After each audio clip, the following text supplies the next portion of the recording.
Hello GPVWC, it is a brand new season and we are getting prepared for 58 laps of the Albert Park circuit to kick it all off. We are in a brand new era, not just a new season, but a new era with new cars, new challenges, new drivers. And as you can see, the excitement is building. I am Caitlin Penny. I'm going to be taking you through the whole of the series. The broadcast director today is Remco de Zeeuw, but sitting alongside me for the first time in a good few years is my trusty co-commentator Ross McIntyre. Ross, this is going to be a good one.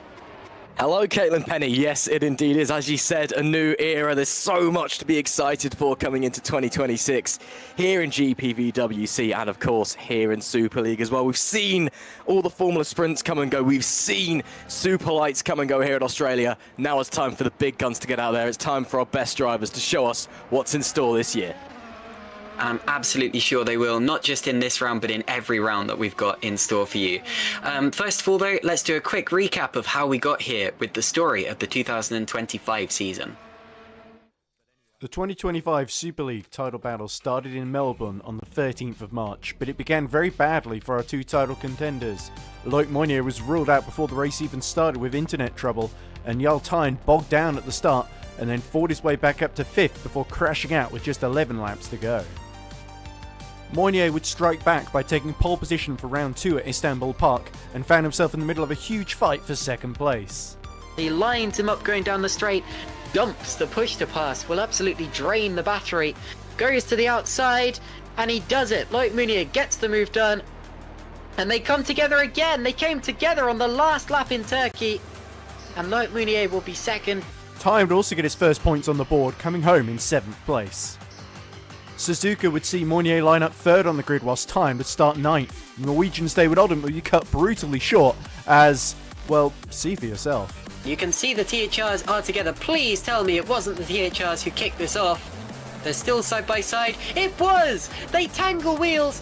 He's coming into the Degner curves now. Oh, and he's round and wallop. And that's his second crash of the day, but unfortunately this time it is terminal. Meanwhile, Mounier has caught up to Alex Lahoe. He'll get up the inside, and you see him now as he has the DRS open. He has the slipstream. He's getting closer. He will go for it into turn 1.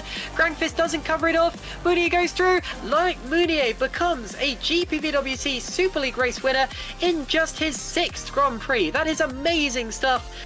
Mounier once again outqualified Tyne at Saudi Arabia, but this time, Tyne and THR had major tricks left up their sleeves. Then Jarl Tyne has got a brilliant chance with the DRS. I don't think Fletcher's going to be able to defend this one. Up the inside goes the THR into the top 5. And Jarl Tyne might now have a look at him. Here he goes. Jarl Tyne side by side with Loic Mounier for 3rd position.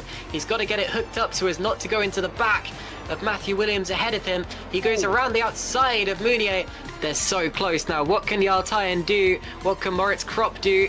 Tyne to the inside, Kropp to the outside, and Jarl Tyne does go through into 2nd position, so he's holding back, and he'll get it now. I think he'll get it now. He'll get the DRS open as they go across the line, and they will be side by side for the lead of the race. Tyne will have the overspeed, and he goes through into the lead.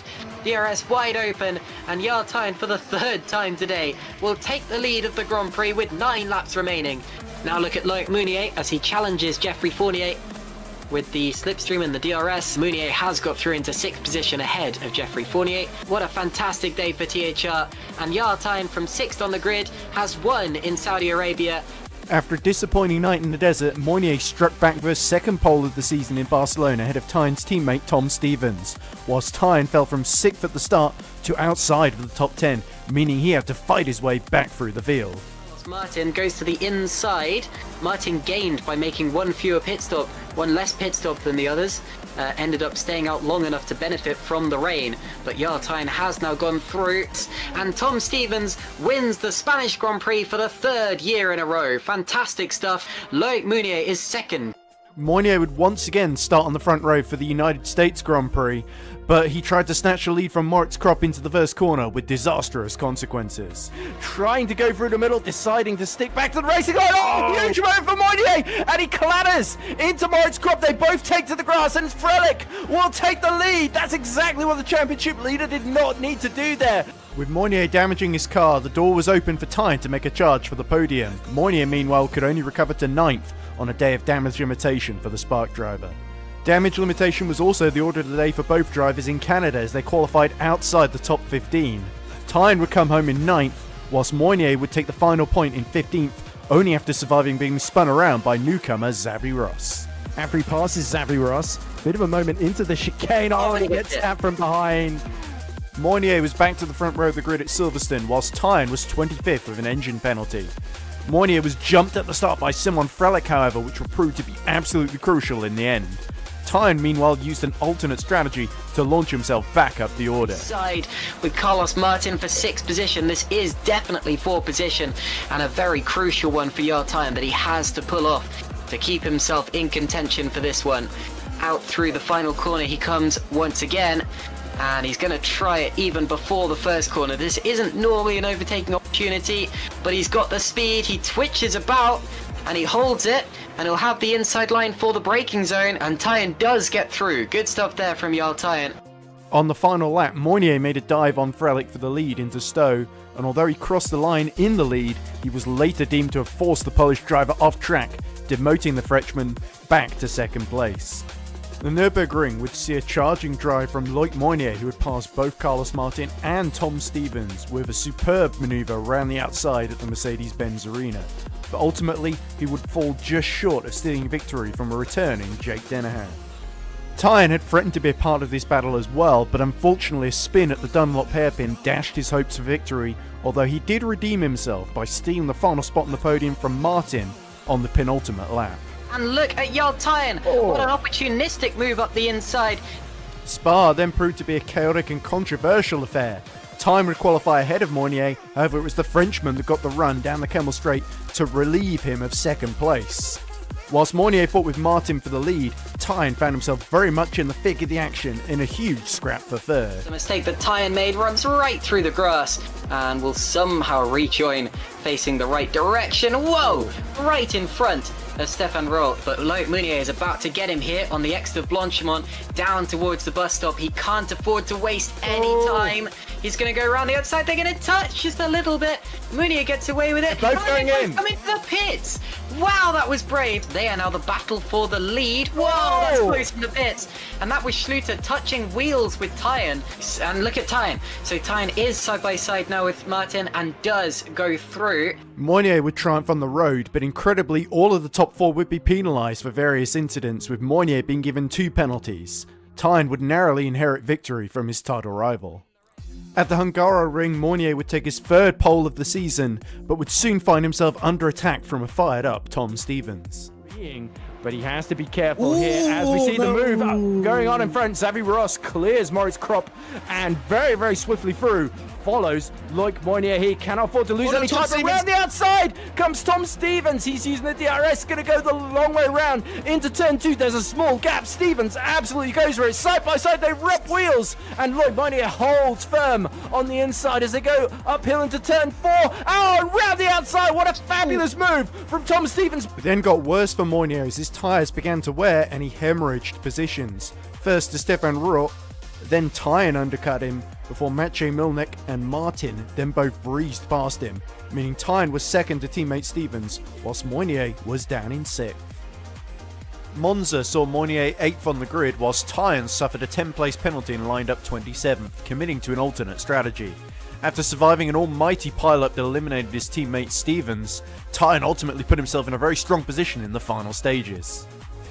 Jarl Tyne now goes to the outside line, has the DRS open and does go through. And Jarl Tyne is going to go through into 3rd position from 27th on the grid. He's on the podium. But here comes Tyne to the outside. DRS will come wide open and Simon Frelick knows he's absolutely defenseless here. So Tyne is up to P2. We head onto the final lap of the race here at Monza. Jarl Tyne will open the DRS and surely will go through into the lead of the race. If Schluter has any push to pass left, he'll be using it. Tyne goes to the inside and on the last lap in Monza, they nearly touch and Tyne takes the lead. A 10th-place penalty couldn't stop him. A terrible qualifying couldn't stop him. A trip through the gravel couldn't stop him. Jarl Tyne wins the Italian Grand Prix for the 3rd year in a row. All of a sudden, Tyne had cut Moynier's lead in the standings to just 6 points going into Mexico. This race came down to a late rain shower. The other front runners all pit for wet tyres, whilst Moynier gambled on staying out on the dries for the final 11 laps. Out of the final turn there, Stevens is going to get underneath him, and there is absolutely nothing that Loic Mounier can do there. Moynier has lost as he has to go very, very wide at the exit, the hairpin. Up the inside comes Grankvist into the S's, and this time Moynier's got no chance. And he goes up the inside of Loic Mounier and takes another place away from the championship leader. As you see, wow, squirming around is Loic Mounier. You can see how desperate he is to get the power down. But it's not going to matter as Moritz Krop is going to come through. And it's fallen. As Moynier's now just really struggling to keep it in a straight line. Jarl Tyen makes it a double THR podium in 3rd position. Loic Mounier crosses the line in 6th position. The two were now tied on points with just 3 rounds left to go. Moynier would line up just ahead of Tyen in 3rd at Singapore, and clever strategy allowed him to stay ahead despite pitting later. Grankvist absolutely does. He's going to get to the outside now of Jorge Marquinez, and he's going to drive right on the outside of it. Jan Grankvist is up in the air, and Jan Grankvist, who looks set to win the race, he's is out. Jarl looking very close. Yeah, Tyen's going to go through on the inside here. He's going to get the DRS open, and he nearly rub wheels into the corner, but he does go through. There, Tom Stevens. Tyen hits the wall. My goodness, Tyen did brush up against the wall there into turn 4, and now he's going to go for a move on Tomasz Vogt. Up the inside into 14 comes Jarl Tyen. Little bit of contact, but only slight. So Maciej Munich is up into the lead of the race. And Munich's out! The race leader is out of the race. With Jan Grankvist and Milnek both hitting trouble, the way was clear for Moynier to take his 2nd win of the season to retake the championship lead, although Stevens did allow Tyen through into 2nd place to ease the blow.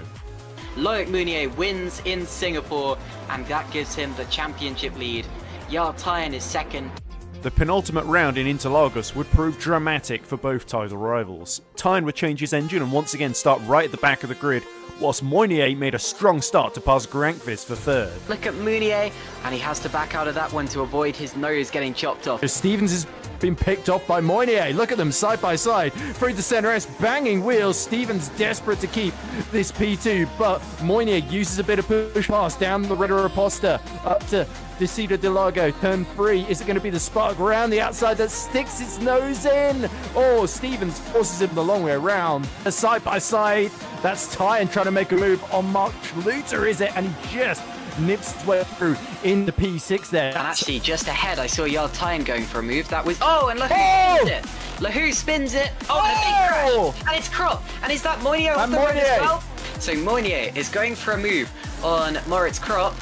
They're going to come together on the corner exit. He got forced over the grass, and he ended up going into the side of Moritz Krop. That is going to seriously damage Loic Mounier's race, because not only has he lost time, but that's also not going to do well for his tyres. He may have a little bit of damage, we don't know for sure. He's just lucky he kept his front wing in all of that. And a contact around, and Fournier is off, and he's and a big crash. It's like a smoke screen. Look at that. That could have been Mounier's race over several times over. Tyen now goes past Michael Falkenhayn. And you can see now he's getting up into P8 past Jose Soriano. We're going 3 wide. Look at Tyen contact. My goodness. Tyen has lost a wheel. Tyen's out. It was heartbreak for Tyen as his recovery drive was stopped dead in its tracks after a defensive squeeze from Sandeep Singh sent him towards the wall and into retirement.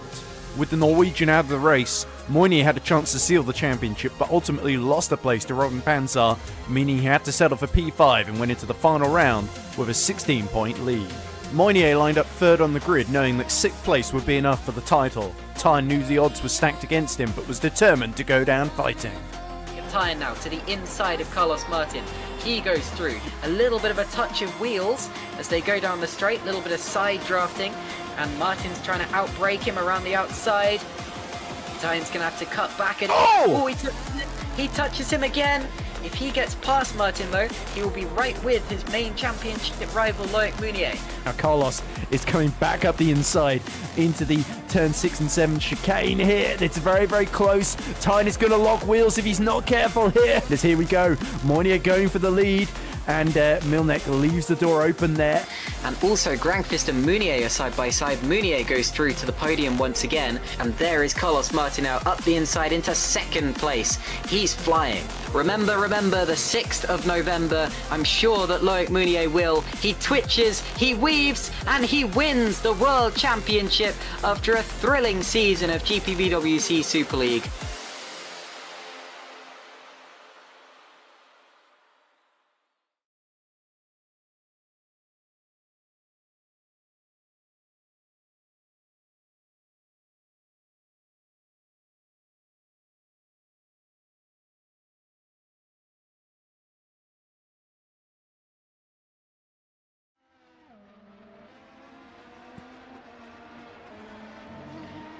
All right, welcome back, and thank you very much to Ed Hunter for providing us with that fantastic video that summed up so well the 2025 Championship decider.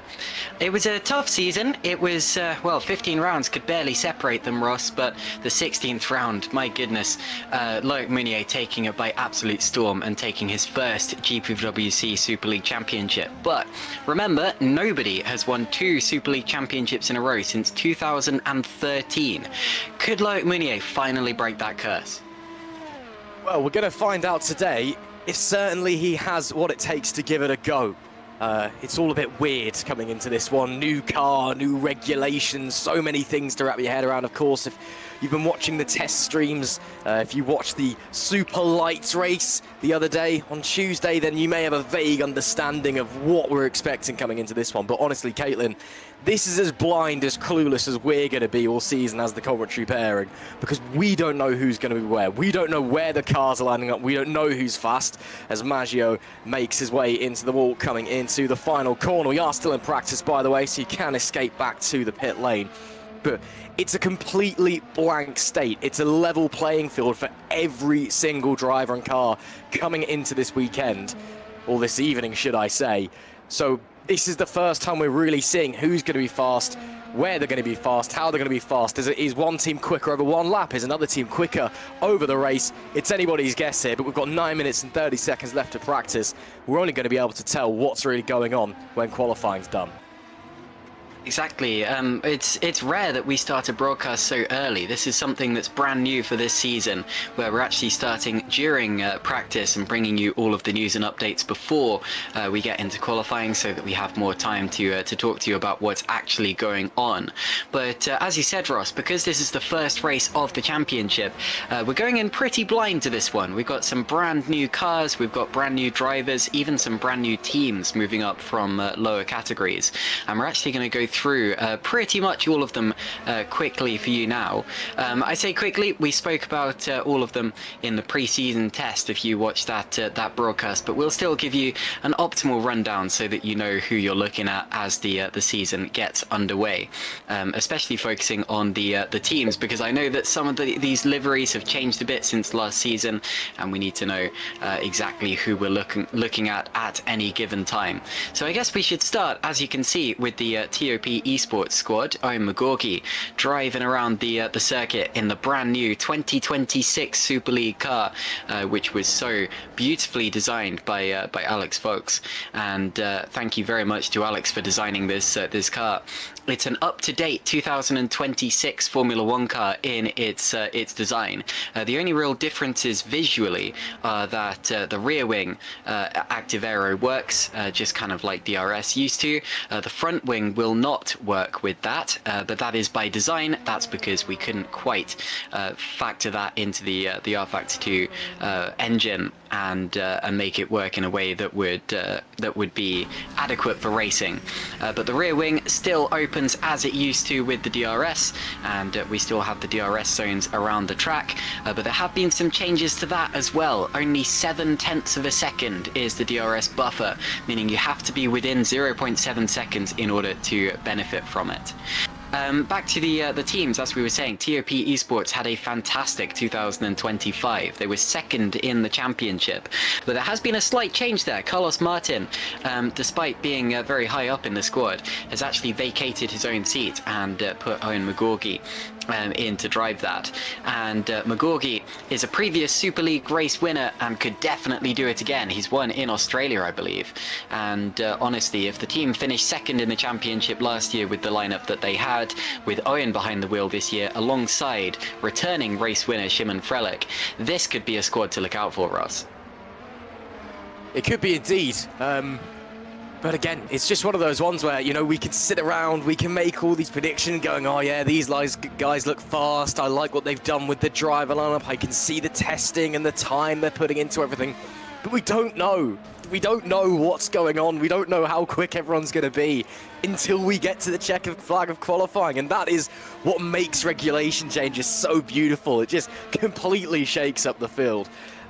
We don't know. Again, you'd expect it to kind of be all the big plays that we've seen in years gone past, Caitlin. They're going to be the ones we're expecting to be up the front, fighting for race wins, fighting for championships. You're thinking THR, TOP, Spark, Super Venturi, those guys will be out there doing the business. But we could have a new team coming through, getting it could just completely right day one and being one of the fastest cars out there. Of course, we've got 3 new teams stepping up into Super League this year. We've got True North Motorsport from Canada.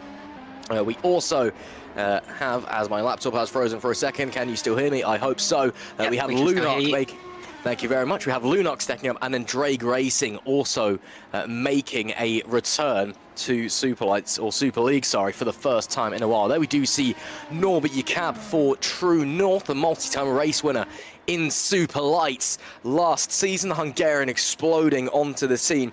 Again, I know I've just gone on this big rant about how we don't know what's going to happen, but True North is a team I'm really excited to see what they can do this year, Caitlin. They've got a really solid... Oh, sorry. No, I was just agreeing with you there. True North had a fantastic season in Super League last year. Norbert Jacob and Pavel Andrzejewski really proved themselves worthy of being in Super League. This year, of course, Norbert Jacob moves up with the squad, and he is going to be alongside Mark Schluter. And you were talking about how the big names often come back to the fore. Mark Schluter is in 2nd position in this qualifying session so far. I noticed Norbert in the YouTube chat earlier saying that he was all aboard the True North hype train, and if this practice pace is anything to go off of, then he has good reason to be. But Mark Schluter as well had a really tough year last season. We saw on Ed Hunter's highlights package just now that he had a fantastic round at Monza, but that was pretty much all he had to show for himself. And considering he was coming off the back of 3rd position in 2024, I think Mark really has to have a return to form this year in order to keep his confidence levels high. Yeah, I think that is the case, but I also think Mark's a driver that has been held back by the machinery that he's been in over the last few seasons. A driver that I do rate quite highly. He is a former race winner here in GPVWC Super League. I think, again, we don't know how quick they're going to be, but there is definitely the possibility of him returning to the top step. Or maybe True North turn up and they don't have a clue what they're doing, and they run around at the back for 60 races. It's anybody's guess. The other teams that we have joining us this season, making the step up from Super Lights, we also have Lunark joining in. They were 5th place in SL2 last year after a pretty inconsistent season. Couldn't just quite get the number 2 driver nailed down. They were rotating through a lot of people, but this year, again, one of the biggest stories of the off-season, managing to coax Yannick Bock out of his sabbatical, a multi-time Super League champion in years gone past, but he has not raced in a while. It's been a fair few years now since we've last seen him turning a wheel in GPVWC in anger. Running 16th at the moment, not too bad. He is on the soft tyres. That's the C5s, by the way. We're on the C5s, the C4s, and the C3s as our tyre compounds this evening. But the fact that Yannick Bock is here is obviously a big deal. Got Dylan Platt in the other car, or Dylan Fish, should I say, in the other car, which I think is a really, really good signing for them. He's a former Super Lights runner-up, and I think he's a driver that's got so much potential, and this has the opportunity to be a big year for him. The other team, though, coming in as well, we've got Drake Racing, the Welsh squad, returning to Super League for the first time since 2012, which is absolutely ridiculous. Got Tom van der Voort in the car for them. You can see him now. He's currently running at the back. I did make some comments during the pre-season test, which we had broadcast, that I think he's the driver with the most pressure on his shoulders this season in terms of he really needs to step up and deliver. Wait to see what he's got in his locker coming into this one. Currently, though, sitting at the back of the pack, but looks like he's doing longer soft wrongs. In the other car, they are supposed to have Philip Pushka. Pushka, unfortunately... No, he is here. Sorry, I'm getting my drivers mixed up. Philip Pushka is still here. Someone else has been replaced, but we'll get onto that in a minute. Pushka's still here there as well. Of course, a former Super League champion as well, but hasn't won a race in GPVWC since 2016, so he'll be wanting the team to come out of the gate swinging. He'll be wanting to make the step back onto the top step of the podium as well. But again, I like drag racing. Good squad, good lineup. I'm excited to see what they can do.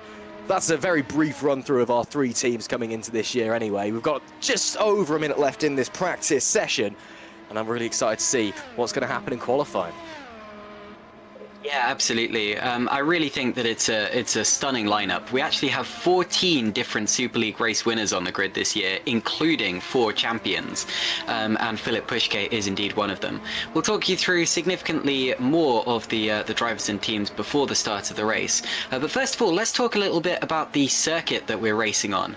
One of the drivers in this field, Sergio Fletcher, has prepared for us a little hot lap so that we can see up close and personal the twists and turns of the Albert Park circuit. Here we are, let's go for a lap around the Albert Park circuit. First race of the season. We're going to stay on the left hand side. We're going to get ready for turn 1, brake at the 50-meter mark. Carry a lot of speed but not too much. Turn 2 comes to you immediately.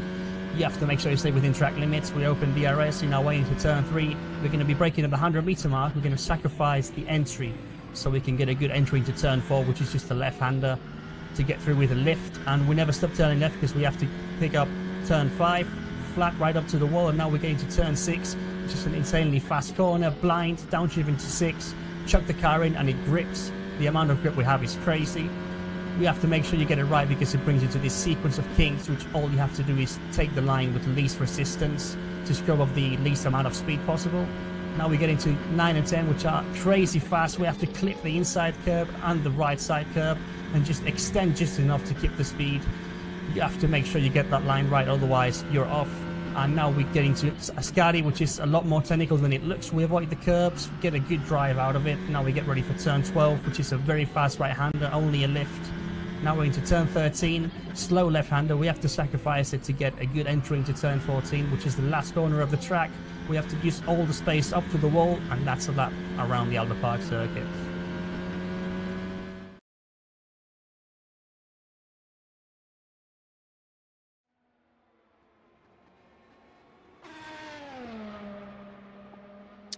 So as I was saying, Ross, a fantastically quick circuit with fast flowing flicks left and right.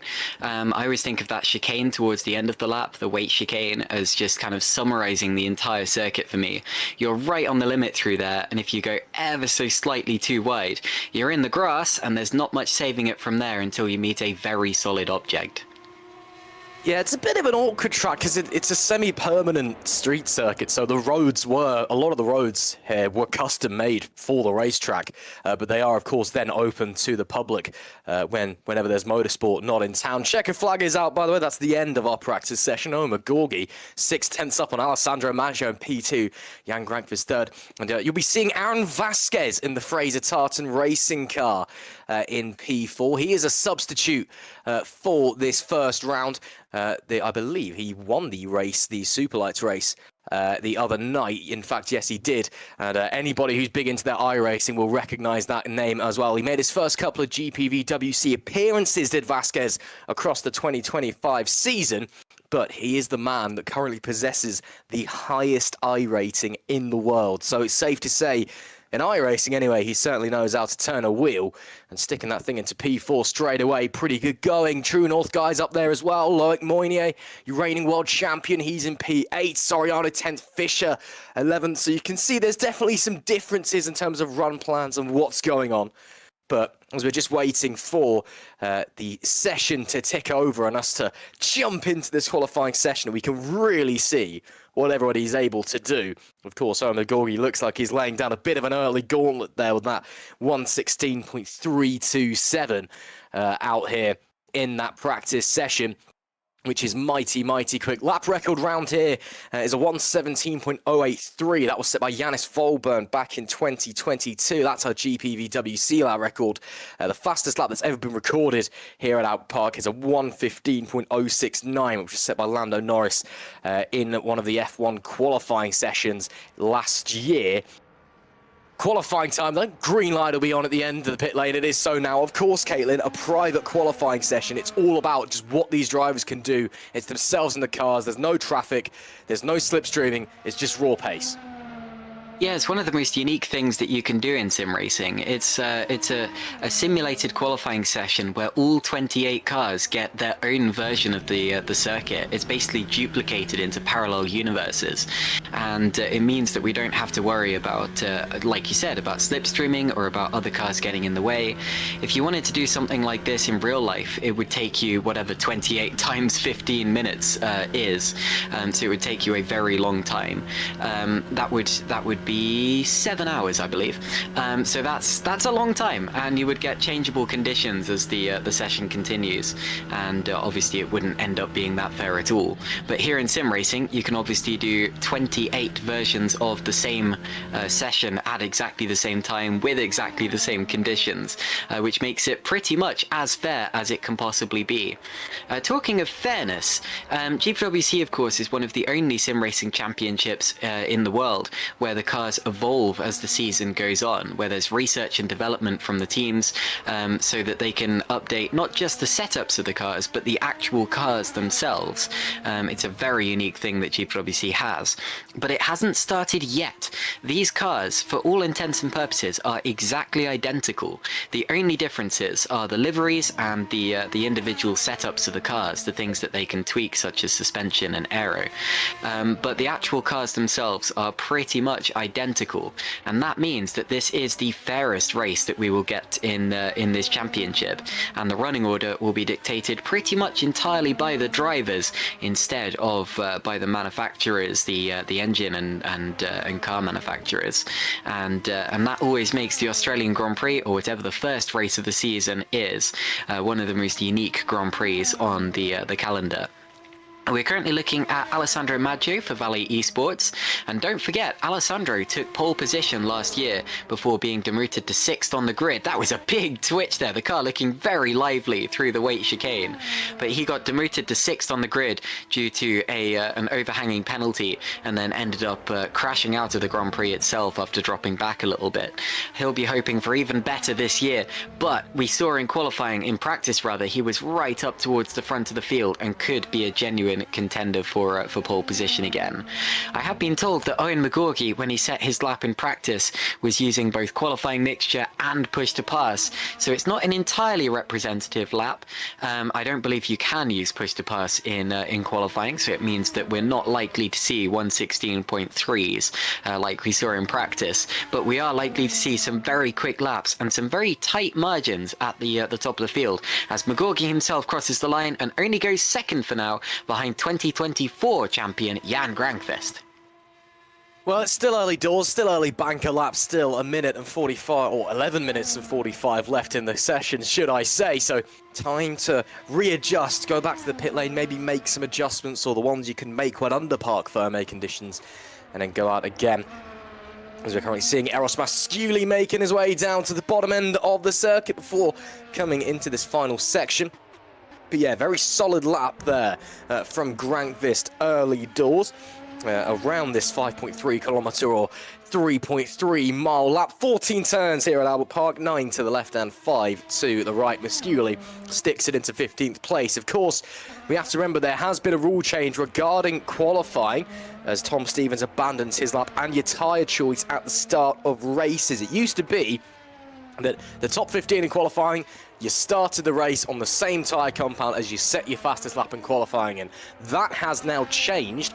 You just have to use that compound at some point during the race. So you do have free choice of tyres at the start, which makes it a little bit more interesting tactically. Oscar Soltero, full Spark Racing, the Brazilian getting out there, or the Spaniard should I say, getting out there and getting to the fast bit of the circuit on the runs into turns 9 and 10.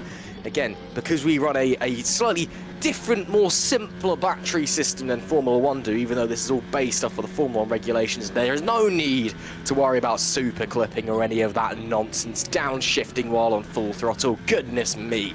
No, we can just go out there and run like it's a battery, I guess. I have been told that you can charge roughly 20% of the battery up on your standard lap here. So the first couple of laps on your qualifying lap as well, they'll be in qualifying fuel mode, it'll be on full battery deployment, they'll be pushing as hard as they can as Soltero goes 12th.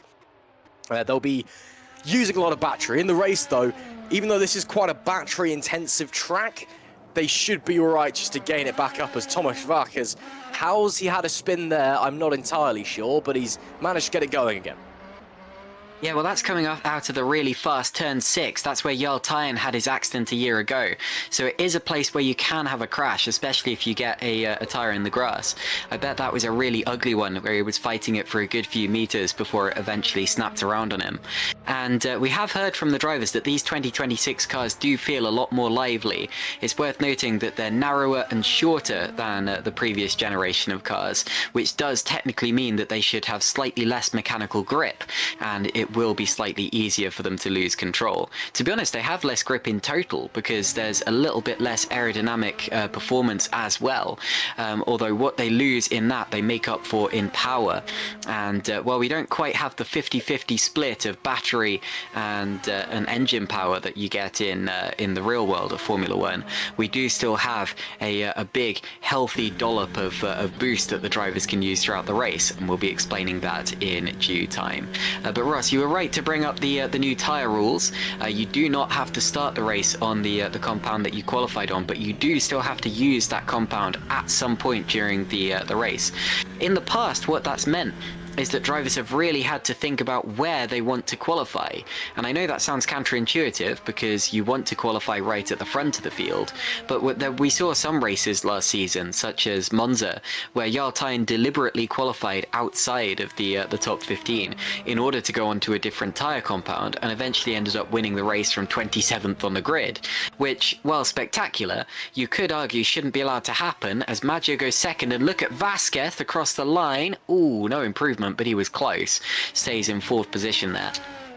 But yes, winning from 27th on the grid is a little bit strange, and I think this year we should be seeing much more straightforward qualifying sessions where the best position to be is P1, and that's where all the drivers are gunning for.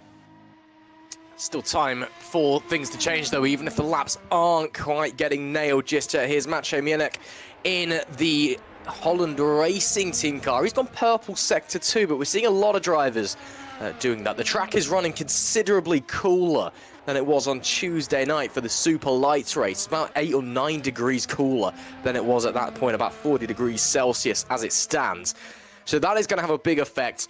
Of course, any testing you've done, the conditions could be different as well, as Bienet goes up to 13th with that lap. So it's going to be very different from, I think, what everyone was expecting. I think everyone was expecting it to be a little bit warmer, the track to be a little bit hotter, a little bit slipperier as well. Moritz Kropp currently 22nd. He's gone yellow in Sector 1, but it is green in Sector 2 and not very far away from a purple sector. As it currently stands though, as we are now over halfway through the session, it is 2024 champion Jan Grankvist who sits on provisional pole. Alessandro Maggio up into 2nd place and within a 10th. And it's returning Omar Gorgi in P3. Aaron Vasquez, the iRacing star, and a stand-in this evening. He's 4th. Carlos Martin is 5th. Sergio Fletcher in 6th, Mark Schleuter is 7th, Xavi Ross is 8th, Jose Soriano is 9th, and Jarl Tyen is in P10. That's your top 10 at the moment. Another thing I would just like to quickly talk about, Caitlin, of course, they'll be running their quali setup. Of course, we're under park farming conditions. The setups are largely locked now, but under these quali setups, you know, the rads, the radiators, they'll be as tight as possible. You'll knock off some front wing. A very common tactic is you pump as much pressure into the tyres as you physically can while making the car still drivable, so there's less friction, less rolling resistance from the rubber.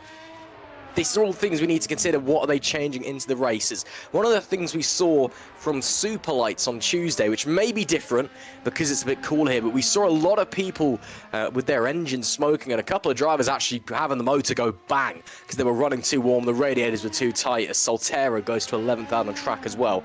That's something we need to keep an eye out for. Now then, Jarl Tyne, he's gone purple in sector number 2. He's currently P10. And moves up into 5th place, 2/10 off of Jan Grankvist. We've got 5 minutes left in this one, Caitlin. The lap times are now starting to tumble. People are really starting to push. Yeah, this is looking like a good one for Loic Mounier as well. The number 1 emblazoned on the halo of his car, and it's unusual to see him in 16th position, so I don't expect that he's going to stay there. Not only was he last year's champion, but he actually missed the Australian Grand Prix last year due to internet issues, so he's got something to prove at this race this year. Comes out of the final corner now, opens the rear wing, the DRS flap, which we still have here, and comes up to the line and goes P2. My goodness, gets much closer to pole position there, just 16 thousandths of a second off Grankvist and ahead of Maggio, Magorgi and Vasquez. You mentioned Vasquez just now. He's actually standing in for Sven Schubert today, who is unwell, so I'd like to say get well soon to Sven Schubert, but what a performance from Aaron Vasquez so far. Jim Frelich only 17th. I would expect a little bit better from the TOP esports driver, but not the quickest start to the session for him. And actually his teammate Owen Magorki is all the way up in 4th position, so some time to be gained there. And Vasquez is improving again with a purple in the 1st and 2nd sector. That means that he's the fastest driver of anyone, not just faster than his own personal best. You can see the Fraser Tartan racing car coming through the final couple of corners. This here is the slowest and tightest corner on the lap. You've really got to engage your brakes for that one and then accelerate while turning for the final corner. Get that rear wing as open and as quickly as you can open it, rather. He comes up to the line. Is it pole? It's 3rd and only 35 thousandths of a second off pole position. The top 4 are still separated by a 10th of a second. Carlos Martin, if he gets a good 3rd sector, could add to that as well, but he does not. He comes into the pits with 3.5 minutes remaining. Oh, welcome back, Super League. It's been a little while, hasn't it, with the top 4 all within a 10th of each other. Loic Mounier coming back in. There is time for one more attempt. Well, there's plenty of time, actually. In fact, some of the guys that are out there now on laps, Maciej Munich, for example, should have time, if he's quick on his in-lap, to get back out and have one more timed push as well. That was really unfortunate for Vasquez, only going into 3rd. I really thought he was on for a lap there, was the iRacing star. On the topic of iRacing, you'll notice on the Spark Racing team car, they're running a weird logo. That's Nix Racing. That's the iRacing team that Oscar Soltero drives for in that particular simulator. And they've gone into some sort of partnership, collaboration thing. Munich down 4/10 in the final sector. He must have made a big error somewhere. And that is Jan Grankvist with no front and rear wing. Now, he does sit on provisional pole, Caitlin, and he will have time to get going again, because, of course, when you're back in the pit lane in qualifying, you can hit the escape key. But that's a mistake, clearly, one that we're not used to seeing from the Finnish driver, and it's gonna be a little bit tight for him to get back out there and get an outlap that's solid enough to give him time to get to the line. Needs to get back to the pits first. You can see him absolutely throwing it around there, like a Formula Ford car, interestingly, which of course is what that car ended up looking like. But clearly he's had an accident out there somewhere, and he's lucky he didn't lose a wheel or anything like that. Otherwise he absolutely would not have got out for another lap. Oscar Soltero here is improving his own time, but got very twitchy on the exit of the weight chicane, and that could cost him several tenths of a second down this next straight here. Soltero, a brand new teammate for our reigning champion Loic Mounier, running wide into the gravel, and that's definitely the lap blown. But he replaces Jorge Marquez in that particular car, and is currently running in 14th position, and he'll just about No, he won't get enough time for another lap, will he? Because he'll have to get all the way around again, so that will be that. Sergio Fletcher improved in the first sector, did not improve in the second. And I'm trying to look at what his third sector is, but unfortunately this doesn't look very quick, I'm afraid. I think Sergio may have bailed out of this one already. Will he get another chance? I don't imagine they have the battery power to go for 2 laps in a row, but he's going to try it. So Fletcher out of the final corner, clearly not on a push lap. Comes up to the line and starts a brand new one with 50 seconds left to go in the session. That means that anyone who is currently in the pit lane, such as Soltero and Winnick, will no longer be able to get out in time to start a lap. Norbert Jakab at the very back as well has not actually set a time in this session by the look of it. I wonder if he had an accident earlier on. This is looking good for Dylan Fisher here. You were talking about Fisher earlier on. I always use the word mature for Fisher's driving style because it absolutely is. Out of the final corner comes Fisher, not quite using as much of the track as others have, but this is still looking pretty quick. Up to the line, P5, and when I said pretty quick, he's only a tenth of a second off of pole position as well. Now let's take a look at who else might be on a lap, who else might be able to challenge for the win. Vasquez has gone fastest of anyone in the first sector. Definitely look out for Aaron Vasquez. Shimon Frelich is on a decent first sector. Jarl Tyen has a decent first sector as well. Jan Grankvist, of course, is last year's race winner here, and he's just started a flying lap.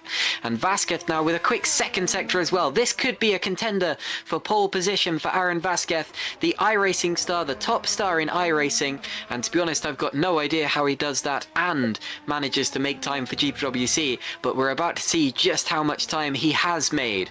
Through the final sector he goes, just one more corner, and McGorgy goes to the top of the time, so the 1:16.873 does Aaron Vasquez have a reply to that.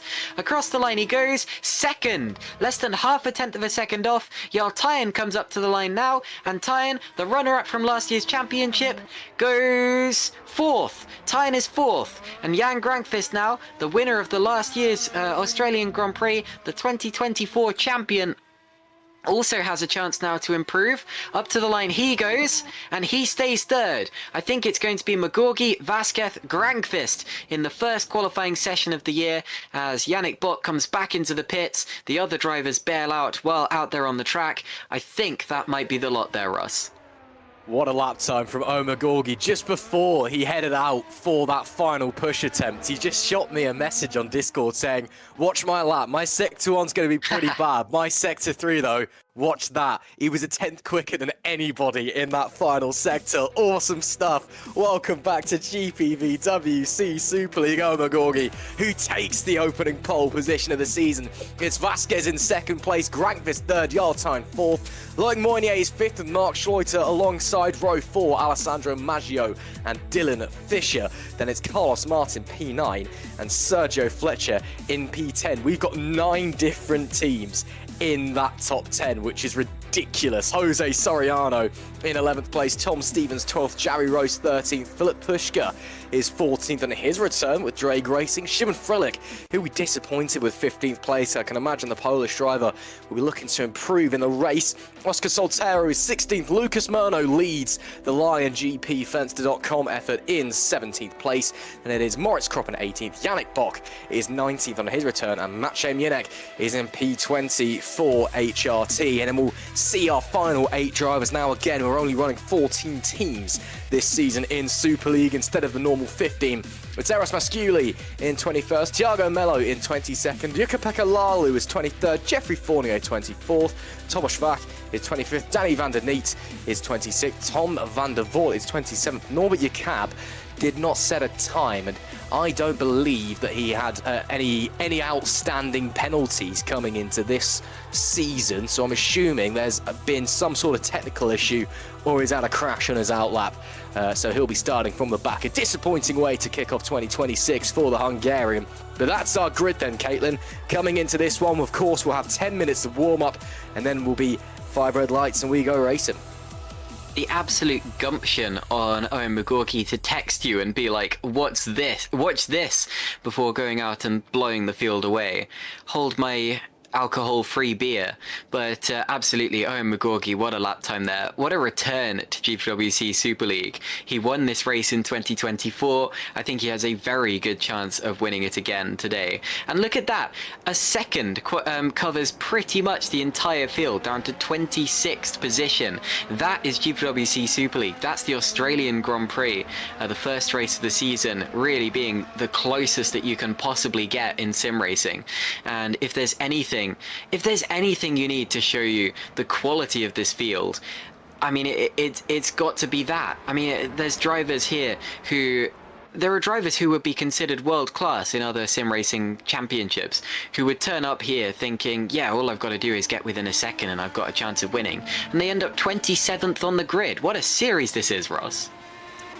Oh, Super League, it's just, I mean, it's crazy. It's the best R-Factor 2 drivers on the planet, and they're all this good and this close. And of course, we've got a blank canvas with this new car. And, well, obviously, we saw the Superlights race the other day. That was pretty good. I'm really liking what I'm seeing so far here in 2026 in Super League as well. Just an update for you. It seems like Norbert Jakob did, in fact, have a crash in qualifying. So that's why he will be starting from the back, having not set a lap time. A shame for the Hungarian. And but we are now in the warm-up session. We've got 10 minutes before we get out onto the grid for our race start proper. But yeah, just to remind you, Owen McGorgy stealing the pole position at the death. 9 different teams in the top 10, and all of them covered by around about a tenth or so of a second. Ridiculous, ridiculous stuff. Yeah, let's just take a breather for 10 minutes, and then we can jump back into things. Inside a place of... On the next Kelty seat, the coffee beanery, Tyrek. Flat out. Oh, no! No. Oh, no! Who's round? It's Magnussen. Oh, it's going to be a touch moment. It's in the barrier. Oh, they spun. Oh, this is a carnage. And Menokov's Oh, going my to God. win. It's a double pass! Could they take each other off? They don't! And flag slide!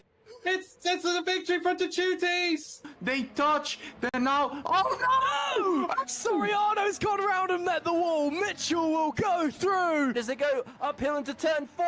Oh, and round the outside. What a fabulous move. Frelick will use all of his as well. Here he comes. He makes a move. They touch. They run wide. And Munio's gonna get it. We're going 3 wide. Look at Sing. contact. Oh my goodness. The Tyne has lost a wheel. Time's out. The dramatic race that we were teeing up the entire time has come to an end.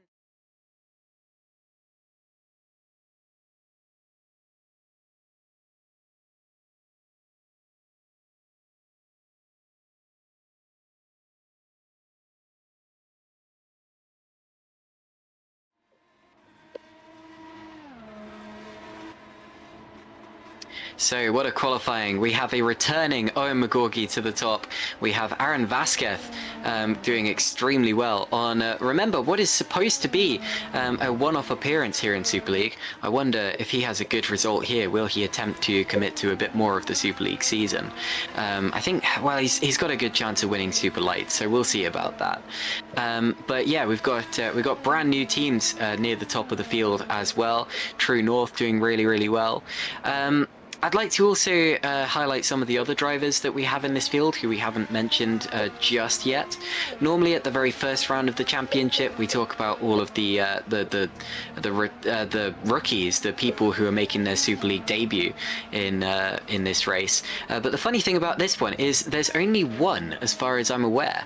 I'm scanning my eyes up and down the entry list, and all of these drivers have done at least a couple of races in the past.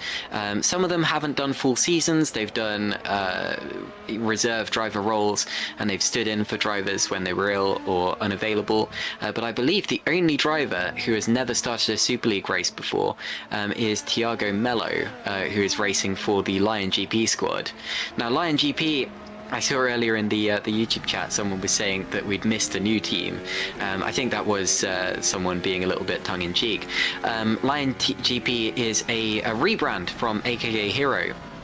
who themselves were who themselves were a rebrand of a team before that, who themselves were a rebrand of a team before that. It's a team that tends to change their name and change their colours quite a lot, but Lion GP is out here. I'm not quite sure what Bravo Snow is. I'm being a little bit distracted by this very flamboyant looking helmet that Thiago Mello is sporting. But yes, as far as I'm aware, he is the only brand new driver on the grid this year. And that's a lovely looking livery, actually. I'm liking the green highlights, the blue on the side as well. I noticed, I think it was Snowy in the YouTube chat earlier saying that it kind of looks like a Brawn GP, at least with the Dayglow highlights. I'm not 100% sure about that because of all the blue, but I see what you're getting at there.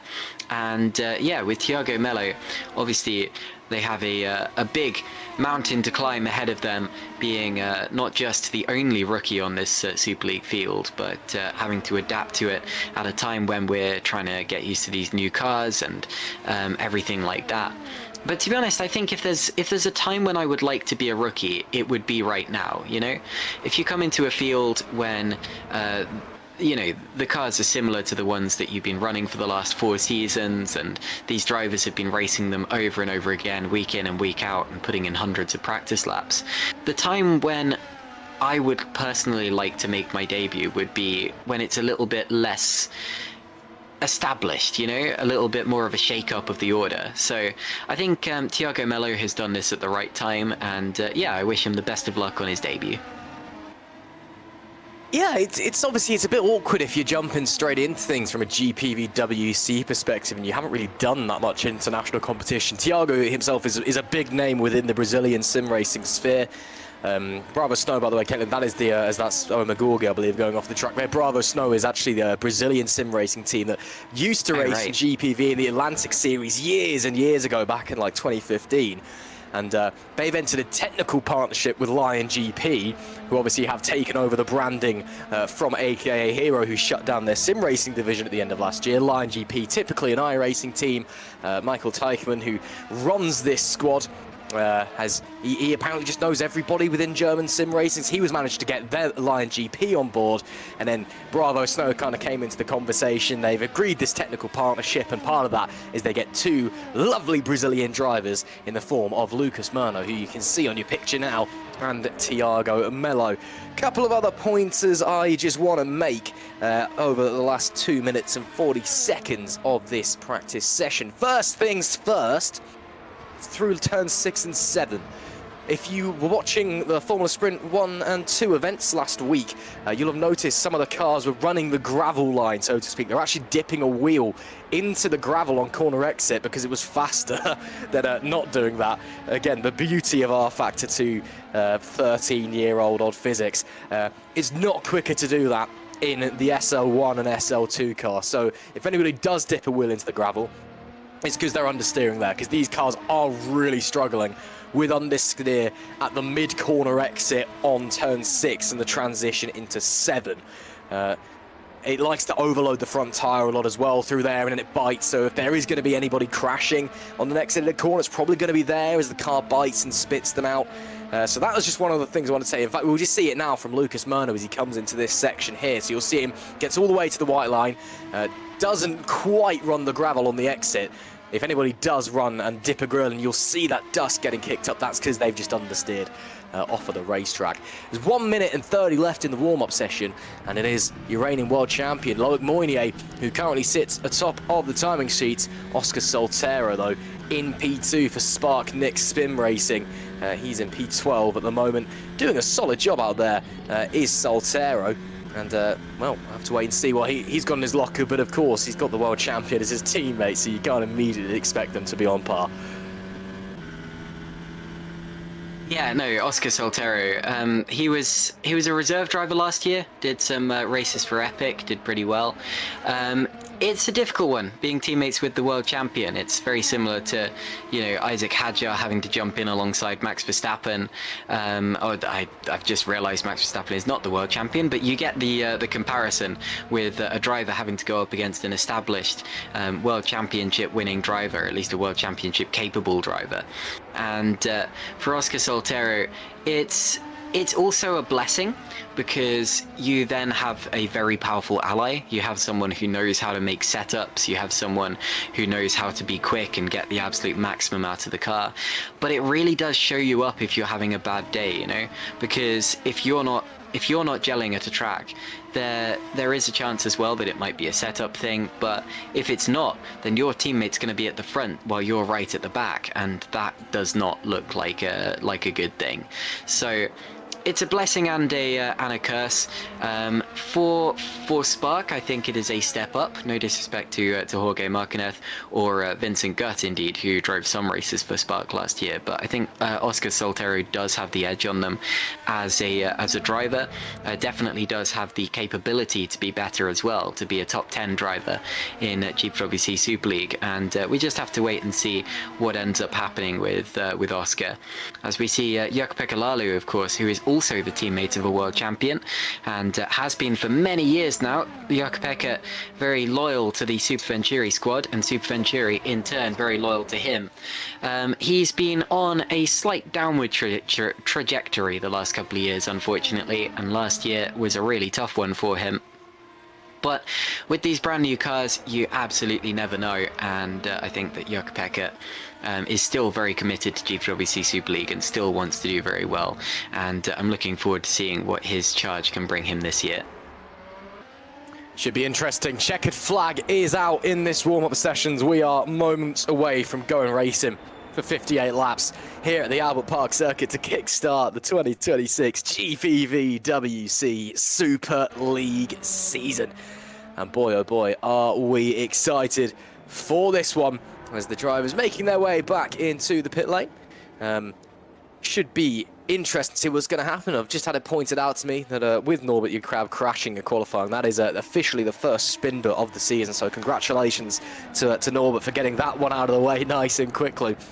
It is Jan Grankvist who ended that session with the quickest time by just under 0.2 of a second. Of course, the race winner here last year, but it's the man on pole who was the race winner here in 2024. Owen McGorgy didn't really set a competitive lap time in that warm-up session, but it was an astonishing Sector 3, an astonishing lap from him to stick it onto pole position. Grankvist, of course, Caitlin, before we jump into the race session proper, we've got to remember Super Venturi running in-house engines for the very first time this year with that new Supra brand. That's something we've got to consider as well, because that could be having an effect later in the day. Things like reliability might come into play and cause some havoc. Yeah, so it won't affect him for this race because the engines will be all absolutely identical, as will the cars be. But it does mean that Super Venturi get much more of a handle on the direction that their engine evolves as the season progresses. And I think that's it. Again, it's a blessing and a curse because it does add some complexity, but it also adds some control. And it really depends what you would rather go for. But guys, we are pretty much here. This is the moment that we've been all waiting for. It's 2025, it's Super League, and it's the Australian Grand Prix.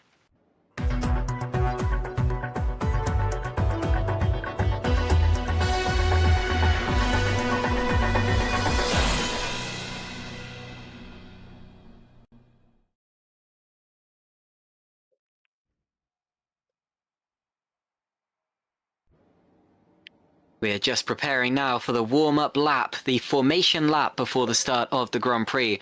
We are pleased to report that no one has Oscar Piastri'd it to the barriers, and everybody will be starting the race. I've just been told that I apparently said 2025 instead of 2026, so there is my first Murrayism, Caitlinism style thing of the season to go with Norbert's first spin, but there you go.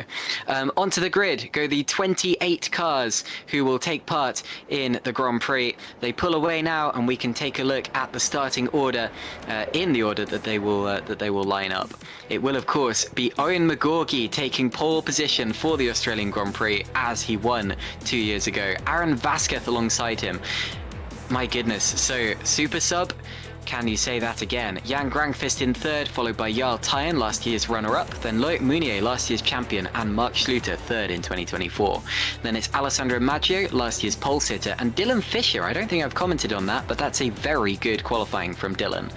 Carlos Martin is P9. He won the most recent Grand Prix. Then it's Sergio Fletcher, Jose Soriano, and Tom Stevens, who was 4th in last year's championship, but kept it close till the very end. Xavi Rose is 13th. Then it's Philip Pushke, former champion. Then Shimon Frelick and Oscar Soltero. Shimon Frelick there, of course, won the British Grand Prix last year.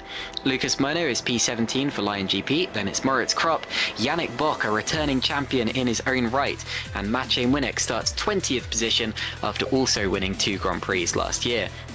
Eros Masciuli, the 2016 runner-up, is 21st. Then it's Thiago Melo on his debut, Jukka-Pekka Lalu, and Jeffrey Fournier, who won the Australian Grand Prix way back in 2017.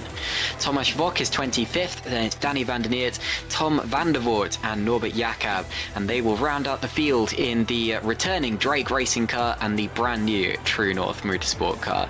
And those are the 28 drivers. Of course, we were going to have 30 drivers on the entry list.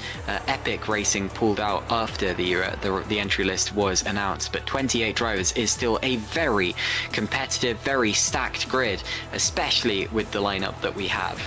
So as we're on the way to the grid here, Ross, the excitement builds. As Murray said many years ago in Australia, you could cut the tension with a cricket stump, and my goodness, are we excited for this one.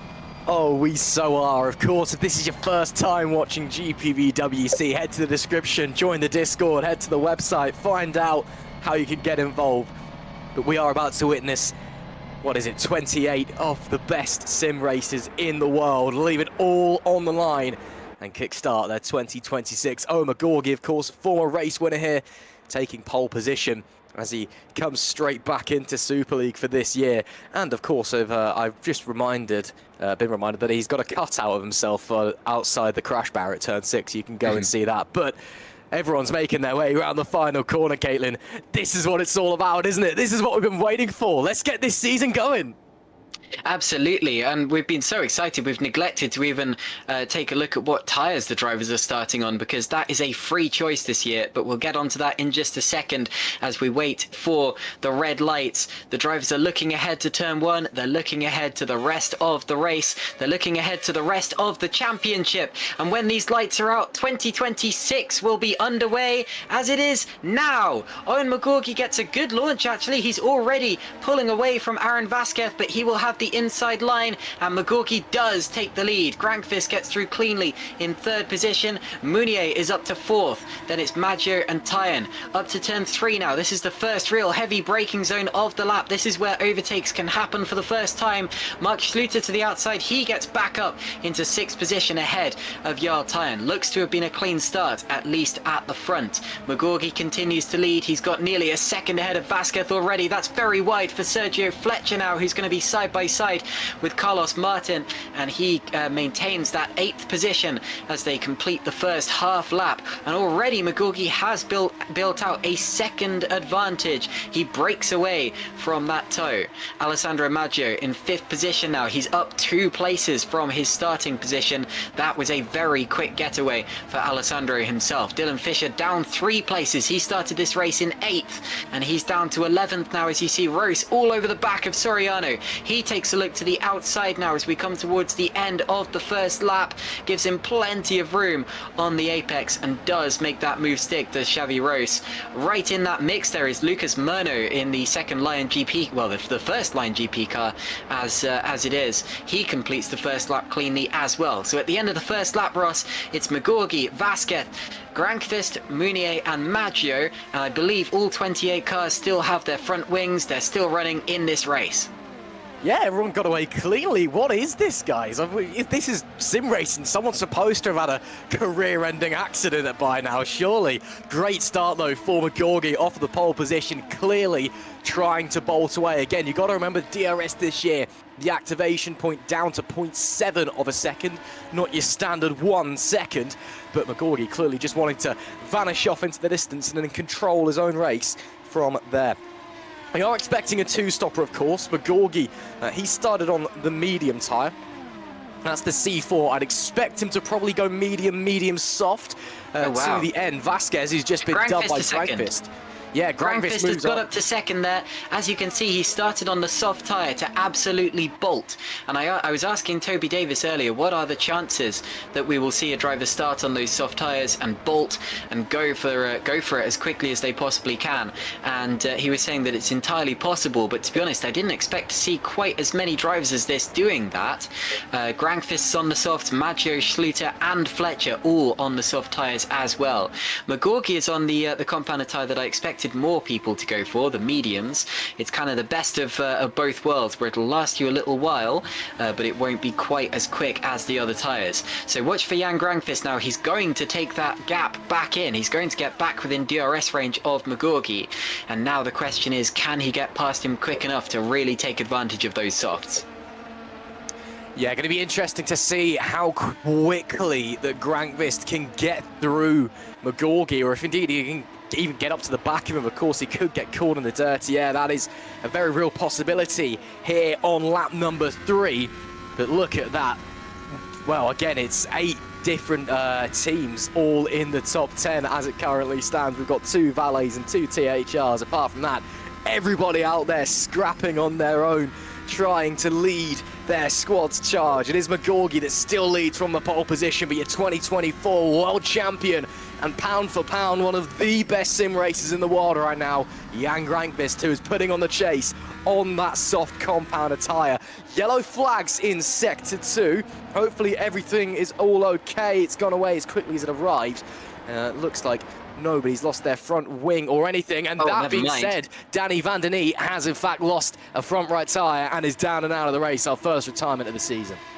Yeah, Red Archer had a very tough season last year and it's got off to a very bad start. Oh, and that's a huge impact against the barriers. Sparks flying and wheels flying as well.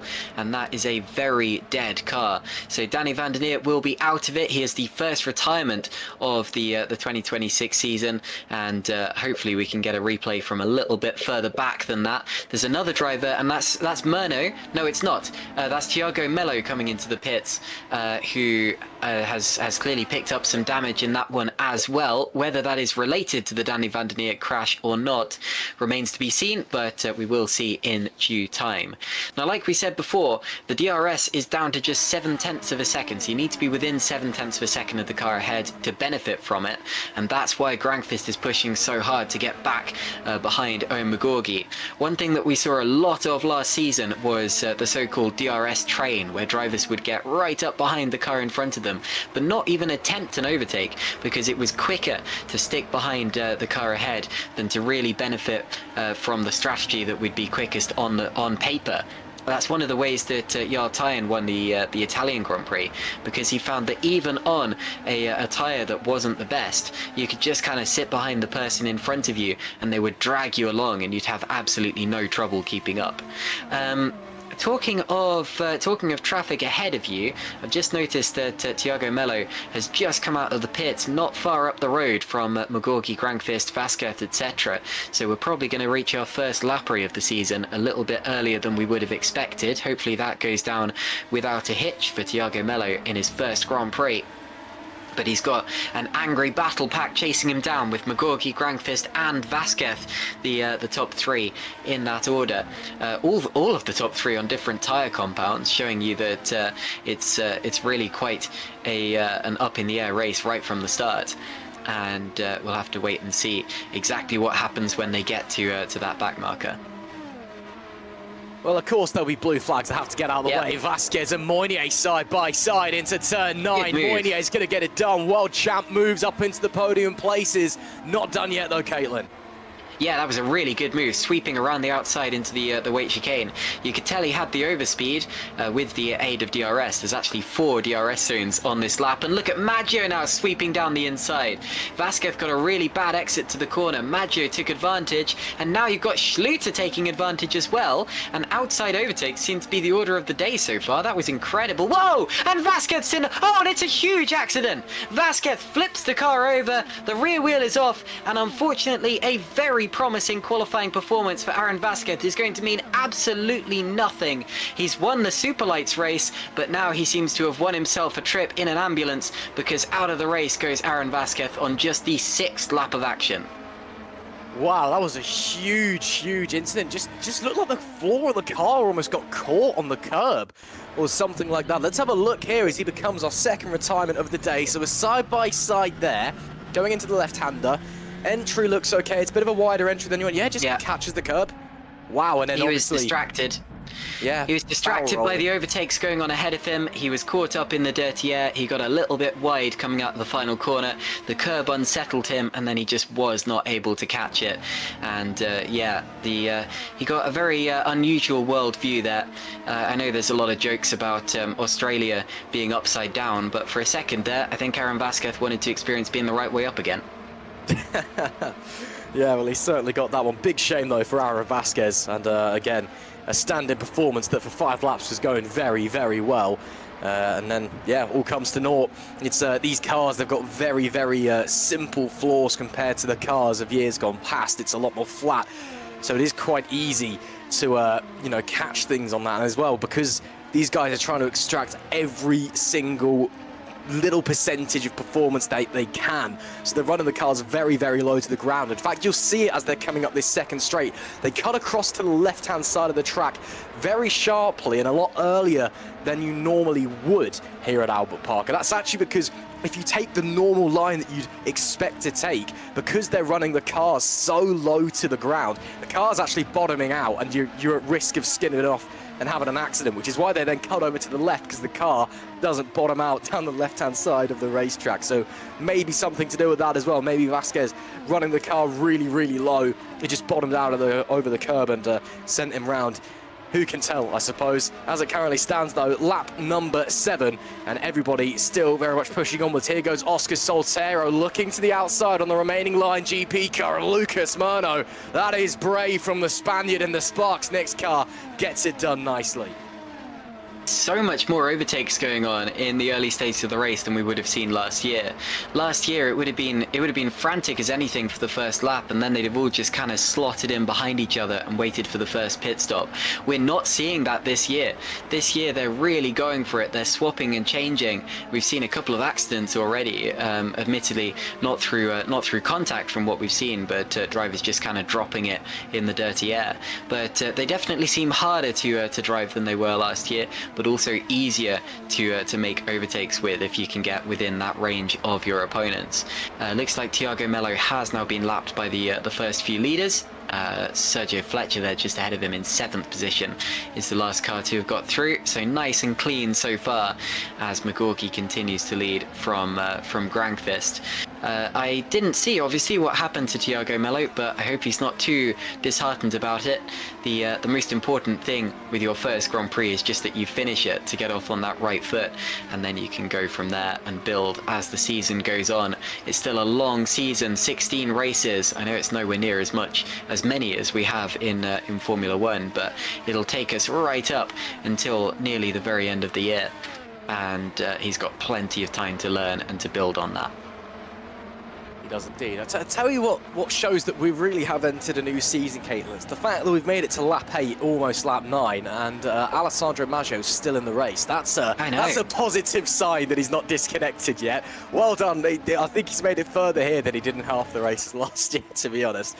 I'll stop joking about the Valley Esports drivers' dodgy mobile internet now. But lap number 9, McGorgy still leads. Grangfist is within DRS behind him, but everyone's kind of very, very close to each other. I do wonder maybe if we are just starting to see people entering more of a management phase of the stint, especially the guys on the softs. So your Maggios, your Grangfists, they'll just be wanting to protect those protect those tyres just a little bit more. Make sure they're not overheating, which shouldn't be too much of a problem today, given the lower track temperature, currently at 41 degrees Celsius, air temp of just over 20 degrees as well. So just protect those tyres, get them to their pit window, then come out presumably for a set of mediums. That seems to be the primary race tyre here this evening, and indeed as it was in Superlights a couple of days ago. So I think right now it's then just a waiting game. Again, how long can the soft runners go on these tyres? Then what's the strategy? Are you going soft, medium, medium? Are you going soft, soft, medium, which is a viable option as well? Just requires a little bit of tyre saving in the middle stint. It is a long old race here, 58 laps, and a lot of guys in that top 10. are on the soft tyres as well. There's 5 out there in the top 10 on the softs currently, Caitlin. So they'll be stopping before McGorgy, Moynier, Jarl Tyne on the hards as well. Both THRs on the hards, in fact, so don't count them out later in the day. It's all to play for. We've got some strategy battles brewing before our eyes. Well, I'm reliably informed that the soft tyres can only do about 10 to 15 laps realistically, and that means that we're expecting to see the likes of Grankvist into the pits not too long from now, and of course that would tee them up nicely for a 2-stop strategy. The hard tyres can go pretty much double that, so even though it looks as if the likes of well, I was going to say Aaron Vasquez, but he's out of the race, of course. But yeah, the likes of Jarl Tyne, it looks as if they've had a poor start. They haven't been able to pass anyone ahead of them. But you've got to remember, they can go significantly longer in the race than these other drivers can. It's the kind of back and forth that you see with strategy in all kinds of Grand Prix racing, but especially in Super League. And last year what we would have seen is we would have seen drivers going for that 2-stop versus a 1-stop strategy potentially, because even though the 2-stopper is quicker on paper, last year they would have been able to drag each other along with the DRS, and the 1-stopper would have pretty much always ended up working. This year the 1-stopper is not viable at all. It's just not fast enough. They would have to be driving way too slowly to make it work. So it's going to be either a 2-stopper or a 3-stopper. And realistically, because it's so much easier to overtake, there is no point in staying out there and hoping that your strategy ends up working. You got to make it work. You got to come in. And Jan Grankvist there got pretty much right under the gearbox of Owen McGorgy. It nearly ended up being an 8-wheeler Super League car. And he pushed him round the bend, but McGorgy stays pointing in the right direction. I don't think there was quite contact, but it's about as close as you can get, with Jan Grankvist taking a little bit of a sniff and trying to suss out where McGorgy might be weak. He's got the DRS open now as they go down the back straight. He's got Loic Mounier for close company as well, and we've seen Mounier go around the outside of that corner before, but Grankvist covers it off. And I saw in the background, side by side, Schluter, Ty and Maggio, they were all close to each other. I think it might have actually been yeah, so it was Tyan on Schluter. It looked as if he was taking a look into that weight chicane. A little bit confusing, unfortunately, with two of the two cars of a similar shade of yellow following each other. It's the yellow and blue THR versus the yellow and red Valet Esports car. But there you go, and on to another lap as we wait for Jan Grankvist and the other soft-tyred runners to make their first pit stops, which surely will be coming in the next 5 or so laps. Grankvist does look like he's starting to turn the wick up a little bit here. McGorgy and Moynier responding in kind, and then Maggio's also starting to push, but of course we're going to get those soft runners in first. And I think Grankvist, he's just started to push a little bit. He knows he's coming in soon. He wants to lay down a couple of fast laps before he does so. Or maybe he's trying to get himself a bit bigger of a gap back or something. He should be coming out and clearer. It's about a 20.5 second pit delta around here if everything goes okay, which according to my live timing would bring him out and clear air just in front of Tom van der Voort in 24th place, who is the only, or at the back of the field, on the lead lap, shall we say. So that's where Grankvist would come out roughly at the moment. But again, time will tell. It's lap 12 of 58 here. Still a long way left to go in this one. Is that a change for position there between Yannick Bock and Szymon Frelick? I think it was an attempt at one, but I think that the Polish driver has held off the multi-time Super League champion for the time being. Bit of a quiet return so far today for Yannick Bock as they get through Thiago Melo there, who led him through with the blue flags. Of course, I don't think anybody expected Bock to jump in, especially into a Lunark, which is a new team this year, a promoted team up into Super League, and be immediately winning races with them. But it's definitely been a bit on the quieter side for the German. He's just kind of been out there doing his own thing. Maybe he's just getting used to being back in a car. To be honest, it is a little worrying for Yannick, because yes, a new team isn't necessarily expected to do well, but you'd mainly expect that to come into play when the development war begins. The cars are absolutely equal out there. Yannick has exactly the same vehicle as all 15 of the drivers ahead of him, and I have to admit that yes, I don't actually know what Yannick has been doing in his time off Super League, the 4 seasons that he's been off. I know he's done a little bit of sim racing, well, quite a lot of sim racing actually since then, but I don't know exactly what he's done, as Jarl Tyen takes another look at Mark Schluter. But yeah, it's definitely not looking like the same Yannick Bock who we saw last time he was out in GPVWC.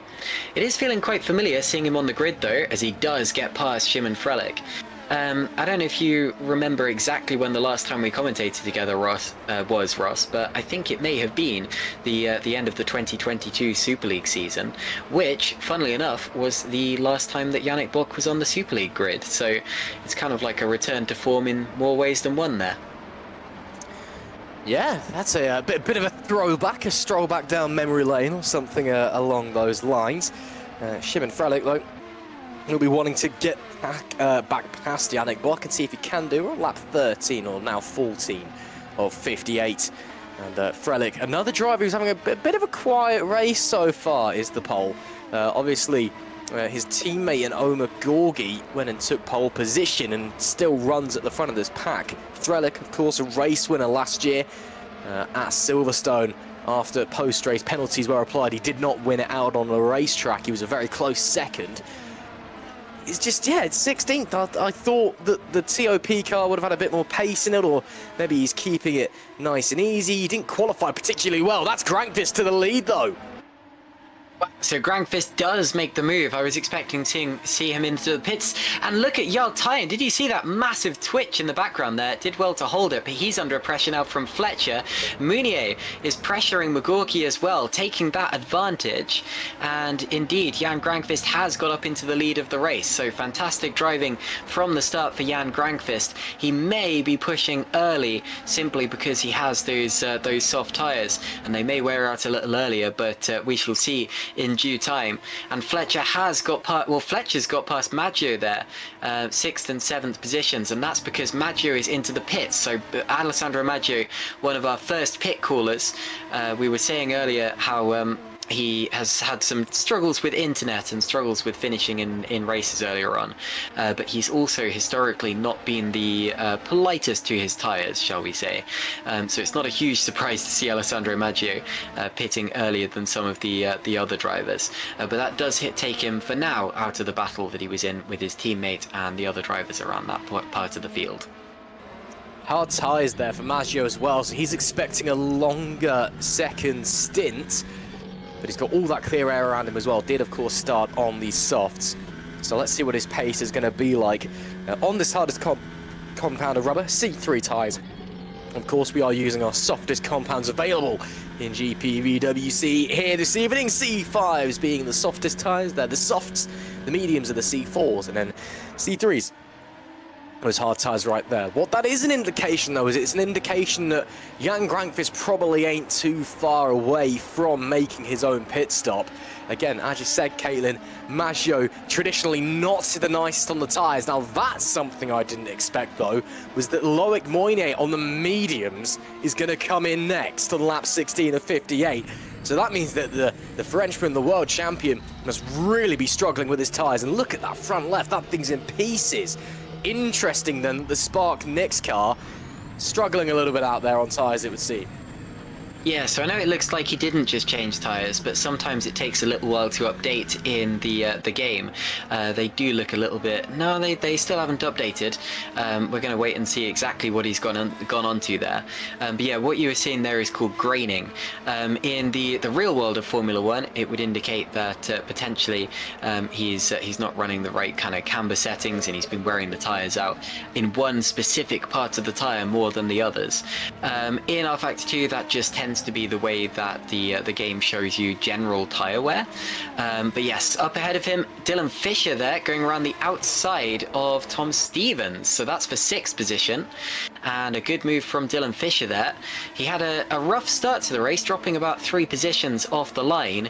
But the fact he's got past Tom Stevens once again shows me that he's picking it up. And actually, that's a driver who took 1 pole position last season, passing a driver who won several races. This is a real change around in form, at least in the early parts of the championship. And I think, yeah, Mark Schluter is into the pits as well, so we've had another caller.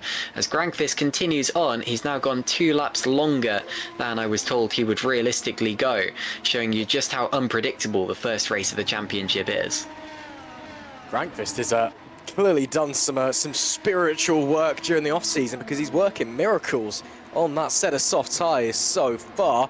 It looks like Maggio is behind Moynier, so Moynier was able to beat him out of the pit lane. We'll just wait to see where Schluter's going to come out. Looks like he's splitting the pair of them, but it is very tight there. Not far away from Thomas Vach as well. McGorgy now starting to fade away a bit from Grankvist. He's outside of DRS now. It's up to 1.2, which again, maybe Grankvist is about to come in and is dropping the hammer for his in-lap.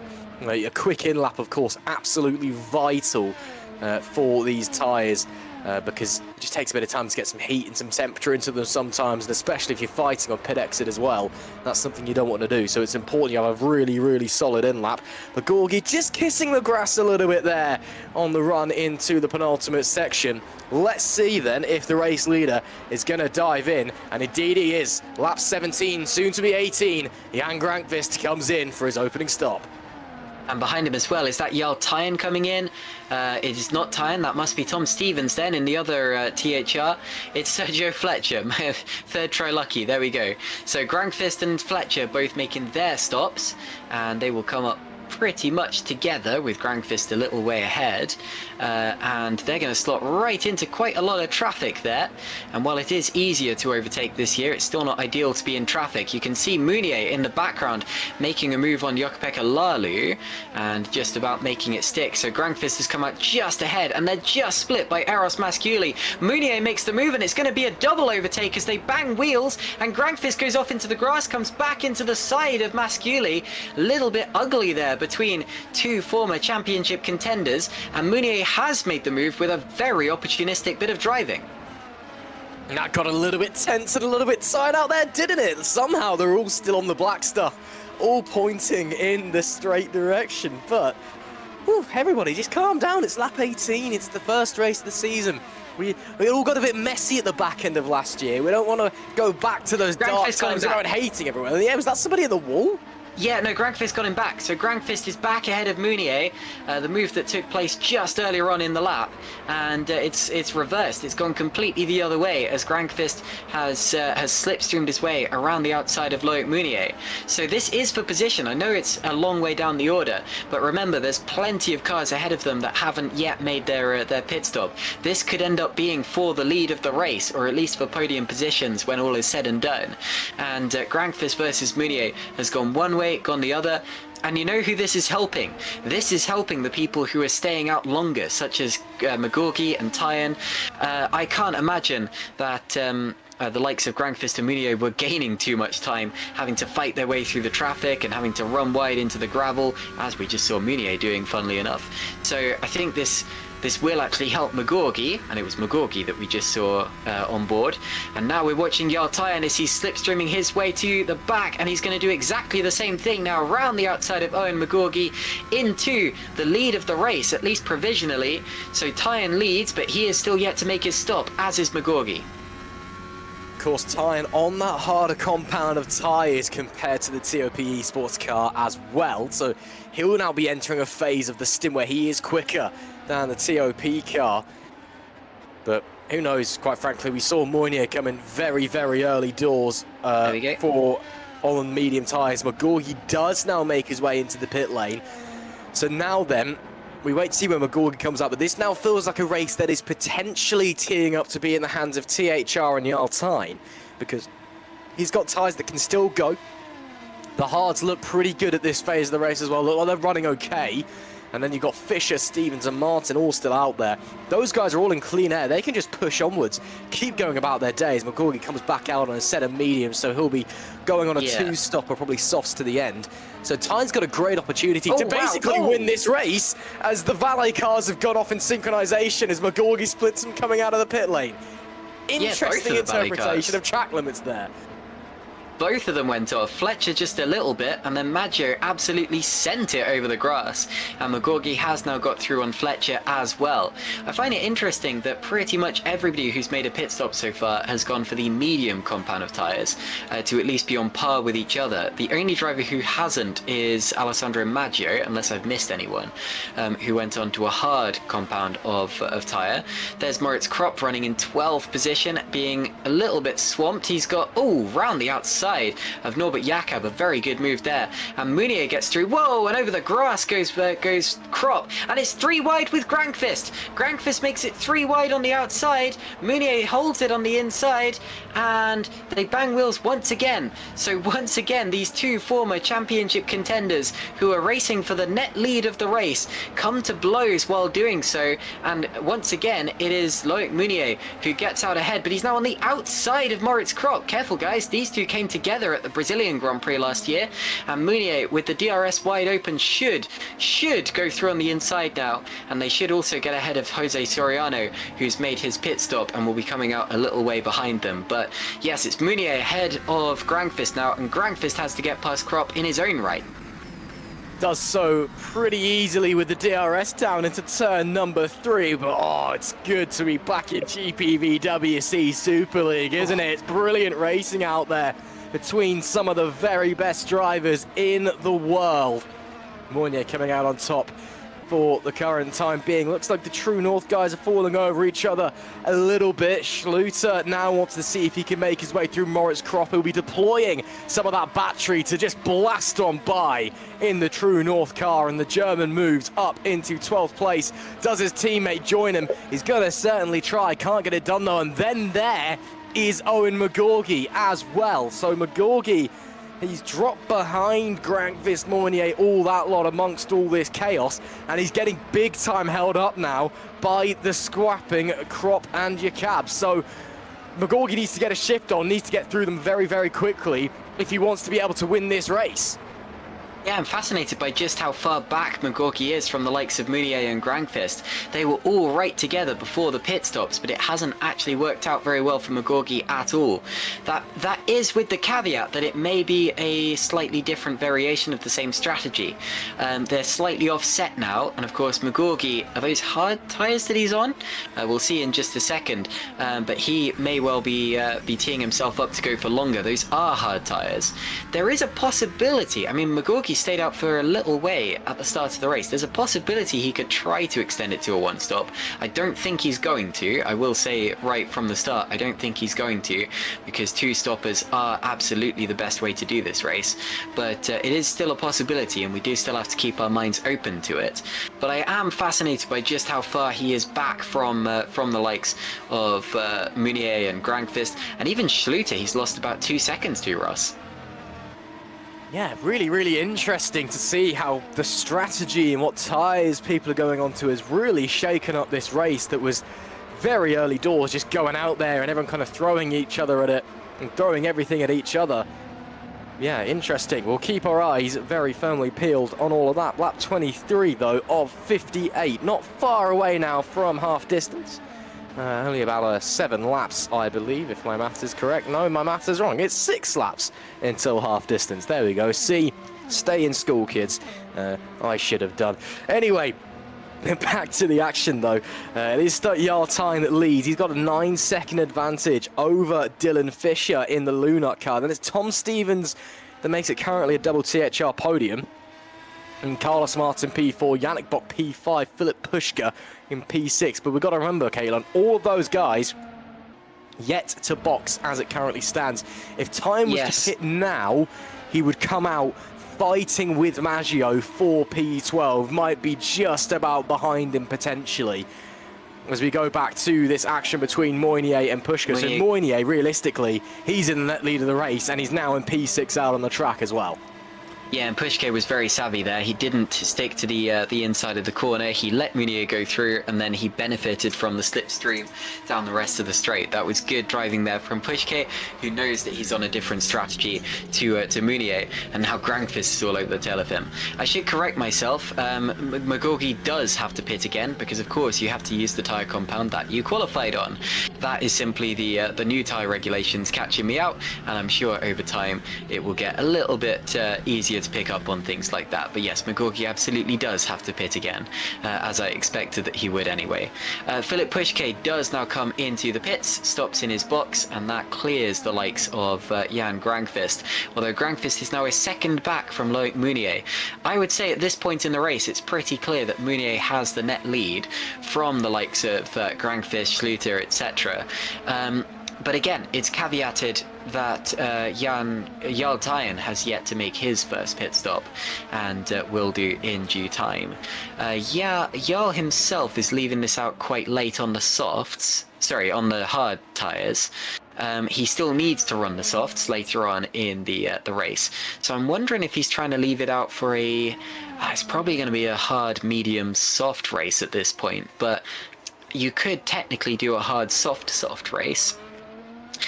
What he can't do is the hard medium strategy, because as I said before, you have to start on the tyre that you qualified on if you qualified in the top 15, which he did, which of course means that he has to use the softs for us. Absolutely, so we'll keep our eyes peeled on that one, but again, we're approaching half distance, so I mean the medium soft is probably the strategy that we're going to see Tyen go on, I guess. I don't know. I'm not a strategist, as you can tell. I come here and chat about pretend racing cars and pretend I know what I'm talking about, and I'm normally wrong about things. So if anybody from any teams knows what's going on, let us know, as we're trying to work out the strategy battles. We're seeing, Caitlin, it's getting a little bit grey in the area. A little bit of overcast weather coming into play. It's not changed any of the track temp or the air temperature or anything like that, but that is interesting to note. We could be seeing the weather shifting onto a colder footing towards the back end of this race, and of course that's going to affect things like tyres and could very well shake up who is quick where before the end of the race as well. We'll keep our eyes very firmly peeled. As it currently stands though, Xavi Rose, we can see on our picture, he's chasing down the Italian Alessandro Maggio. The P9, just in front of those guys, is his Valley Esports teammate Sergio Fletcher. Those guys running a pretty solid race, it must be said. Valley out there doing their thing, not really having any trouble as it stands. Yeah, the weather does tend to catch us out a little bit in GPVWC. The trouble is, in the real world of Formula 1, you have access to team radios and that sort of thing. And if there is, say, a little bit of rain in the air, dare we say it, at this point in the race, you'll hear the radios light up, the team saying rain in 15 minutes, T-5 laps, that kind of thing. We don't get the luxury of that in GPVWC, so you very much have to check the forecast before the race. But I have to say, I haven't heard any whisperings of rain. Jarl Tyen has been in and out, as has Tom Stevens. They nearly double stacked the THRs there. And where is Tyen in relation? Wow, so Munier is long gone. Tyen is out in 8th position, and Munier now retakes the lead of the race. So a very different strategy for Tyen, but he is on those soft tyres. I think now the most likely is probably hard, soft, medium. So it's interesting that he's gone for the softs before the medium tyres, if indeed that is what he intends to run. Hard, soft is also viable. The only reason that I don't expect somebody to run 2 sets of soft tyres is simply because they are not usually the best tyres to have. The only reason I think that Grangfist started the race on softs is because he knew he had to use it at some point, so he probably thought, well, why not use it to generate some track position? And somebody's gone off there. Is it Maggio? I think it's Maggio. So Maggio is the cause of the yellow flag. He's dropped 3-4 positions. Is he still in the race now? Oh, that looks like an impact. Maggio is in the gravel. His front is missing. I can see some smoke emanating. Is there much damage to the back of the car? I reckon that's race over for Alessandro Maggio, unfortunately, and this time it's not his internet that's done him in. I know earlier on, Ross, you were talking about how Maggio rarely finishes these races. That wasn't us trying to make fun of Maggio or say that his driving ability is anything other than exemplary. But unfortunately, he has been racing historically with quite a shoddy internet connection. And today, he has crashed out of the Grand Prix. It is worth saying, though, that's the second time in 2 years that this has happened to him in Australia, and it's happened at exactly the same corner. Oh my goodness. Loses it with a big snap of oversteer. Whoa, and it's another flip. What on earth is happening here? So he goes over just as Aaron Vasquez did earlier. And yeah, if there was any question as to whether that was his race over or not, I think this replay is going to answer it. Kablam! And he flips it twice over and into retirement, Ross. I've got to say, fair play to him for trying to get it going again. You could see there on the telemetry, he was getting through the gears, trying to get the car rolling. Yeah, I think that was pretty terminal from the moment of impact, and he is now out of the race as well. But yeah, big impact there for Alessandro Maggio. Just car got loose, then bit back, and at that point you're a passenger. You can't really do anything about it. He's not made any particularly major mistake there either. It's just caught him out unawares, and bang, that's your race over. Weeks of hard work's down the drain.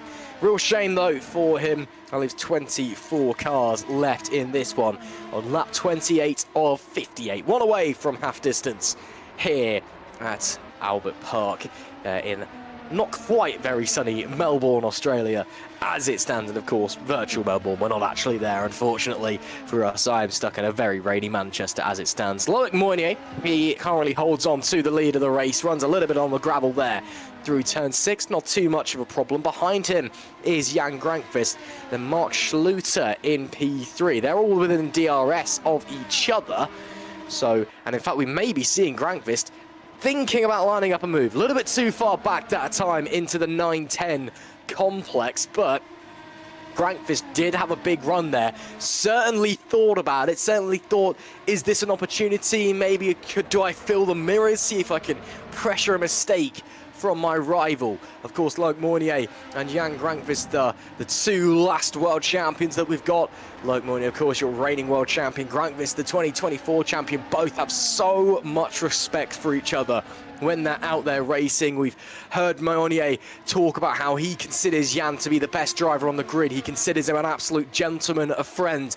And when they race, yes, hard and aggressive, but with respect as well. And they both know where the limits are.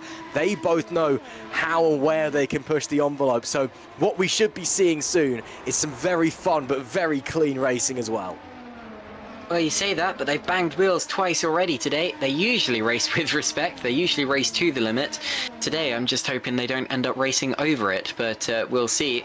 We're now at the halfway distance in the race. 24 cars remain from the 28 that started. We haven't mentioned, but we did lose Geoffrey Fournier, meaning both of the Red Archer cars are out of the race. That happened a good while ago, I'm afraid to say. He has been out of the race for at least 10 laps. And and Grankvist has made the move. Grankvist has made the move off camera. He's through on Loic Mounier, and that's happened into the weight chicane. So presumably a slipstream overtake down the back straight, gets through into the lead of the race, and is now 0.4 of a second ahead of Loic Mounier. And we're going to see a replay of what's just happened. So here is Jan Grankvist now. He'll get the DRS open. He'll be using push to pass presumably as well. We've got a brand new version of push to pass this year. Oh, and the car got very twitchy as he went out for that as well. As he cut to the inside for the move, the car nearly broke away on him, and he did very well to catch that and also still make the move. So Grankvist now leads the race, and boy does he deserve to be there. Oh, and we're rewinding right the way back earlier in the race when Geoffrey Fournier retired. You can tell it happened a while ago because it's still sunny, and I'm afraid he's going around the outside of Jukka-Pekka Lalu by the look of it. Whoa, massive twitch, and the wheel absolutely pings. The wheel off just went the car. out of space, I think. Hang on, watch this here, so you can lose it. Oh, yeah. It's just gone. Ross, the word that comes to mind there is yeet. Yes, that is a yeeting of that tyre. I hope it avoided the International Space Station. Schluter's round! He's coming back across in the middle of the circuit, does well to hold the brakes and to carry onward. What on earth happened there? That's such a bizarre place to go round. You mentioned seeing Grankvist twitchy there a moment ago, Caitlin. I wonder if maybe this is a similar thing. I wonder if maybe the cars I mentioned earlier, they bottom out on the run into turn 3. I wonder if you run on the inside into the turn 9-10 complex, the car starts bottoming out and you start to lose it. That's bizarre. Yeah, I thought that happened before the braking zone. It was similar to Fournier's accident that we've just seen, actually, where he's side by side with someone and the rear just breaks loose. It's because he's got the DRS open. So he jerks out from behind the car in front, who is Loic Mounier in that case, loses it, gathers it up. He's done very well, actually, to keep it out of the barriers and to keep that car running. We're going to see it from on board. It's as he tries to pull out of the slipstream about... Now, you can see he touches it left on the steering wheel, and that's all that it needs to lose control, to break traction, and go through the gravel. And that's very similar to both Fournier's accident and Alessandro Maggio's accident, both this year and last year. He had a very similar crash 2 years in a row. And Schluter... And he's kept it running well because he's still in 6th position there. He's now behind Xavi Rose. Has Rose still not made his stop, or have I missed that? Because that's gone very far into the race. Now this is where it happened for Schluter a lap ago. You can see the tyre marks, but this time he makes a move stick fairly. It's not like he was doing anything unfair, but you know what I mean. He makes the move stick and keeps his wheels pointing in the right direction, and through he goes back into P5, but he's lucky to still be in the race. Oh, Mounier is pitted. Sorry, Mounier pitted. He's down to 16th. Yeah, Mounier down to 16th is the Frenchman, but he's actually doing battle with Norbert Jakob as well. Soft tyres for Loic Mounier. That surely just hasn't updated. We'll have to wait and see what he's doing. Again, he is running a bit of an alternate strategy in comparison to everybody else. So I believe the world champs still needs updating. Schluter's coming in as well. No, he was now. on the mediums, wasn't he? So he's using his set of softs that he has to use to the end of the race. Are you going to make it to the end of the race? I don't know. That's 18 laps on a set of softs. That's quite a distance. It's doable if you manage them. That's what Grankvist did earlier. It is doable. Yeah, true. But no, it's over 18 laps. That's 26 laps. Is he 3-stop it? What's going on there? I don't know. Oh, yeah, I can't do maths for starters. Is what's going on. But yeah, he must be on a 3-stop. It's either that or he's put the wrong tyres on, which is a possibility. He could have just made a mistake and stuck the wrong tyres on the car. Or yeah, maybe he's going for a 3-stopper, which I don't think is fast. Or maybe he hasn't pit. Maybe he had a spin or something. I don't know. Well, that graphic that we just saw is not accurate because it's showing several drivers as having not stopped when they have. Well, okay. Well, anyway, he's up the inside of Maciej Winnick. Gets that move done. Winnick pitted not too long ago. And I'm waiting to see exactly what has happened to Loic Mounier. But yeah, he has stopped for new tyres. That much is for sure. It's just not exactly what we expected him to do. He did have to use the softs again, but if he was going to use the softs again, you'd expect him to try to hold out for them, to give them, enough time to actually last to the end of the race. But anyway, we continue on our way. Grankvist leads from McGorgy, Fletcher, Tyen and Royce. And Loic Mounier lines up Philip Pushke on the exit of the corner. And there is Alessandro Maggio in the pits. We're waiting to see something else on this replay, I presume. Because... Yeah, presumably Mounier. Oh, is that Mounier so what's happening? No, here we go. Here we go. So this he's is... on... That's turn 6 and 7. Looks okay through there. All looks fine. All looks well. So this is after... Yeah, so this is after when Schluter has had his spin. No, Schluter has his spin there is Schluter going around, yeah. And then something happens to Mounier a couple of corners after that. When he comes into the pits. No, sorry, but I was a bit distracted there because I wasn't expecting a replay of this, but this is what we've known has happened up until this point. And then Mounier makes his stop and goes on to the soft tyres. This all looks pretty routine. I'm not familiar with what his game plan is here, Ross. Yeah, my immediate thoughts is you're just throwing this one away, Loic. I don't think...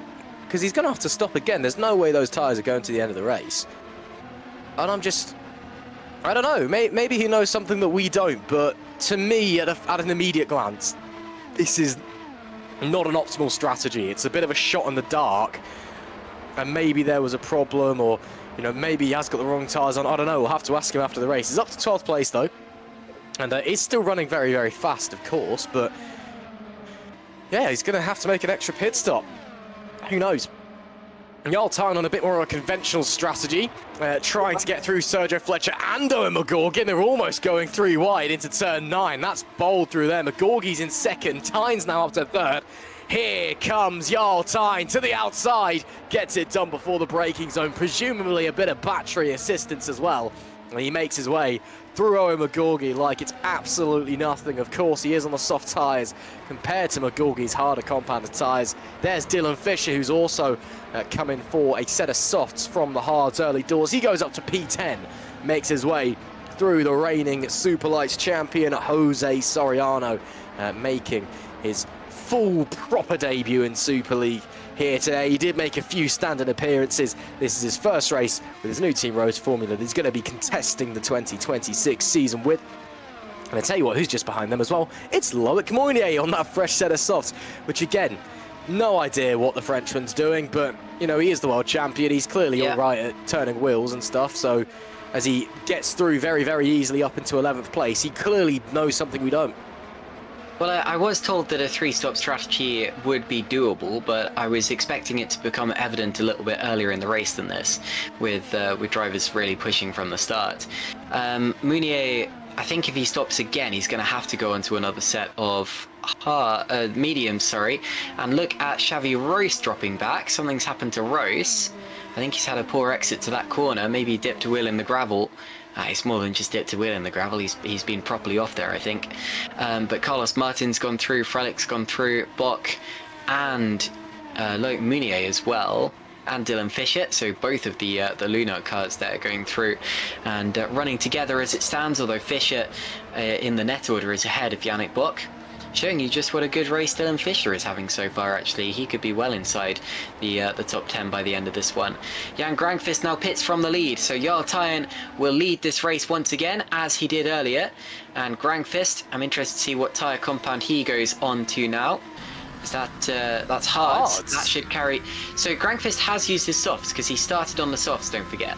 22 laps is absolutely doable on the hards, so he should be going to the end from Pierre Ross.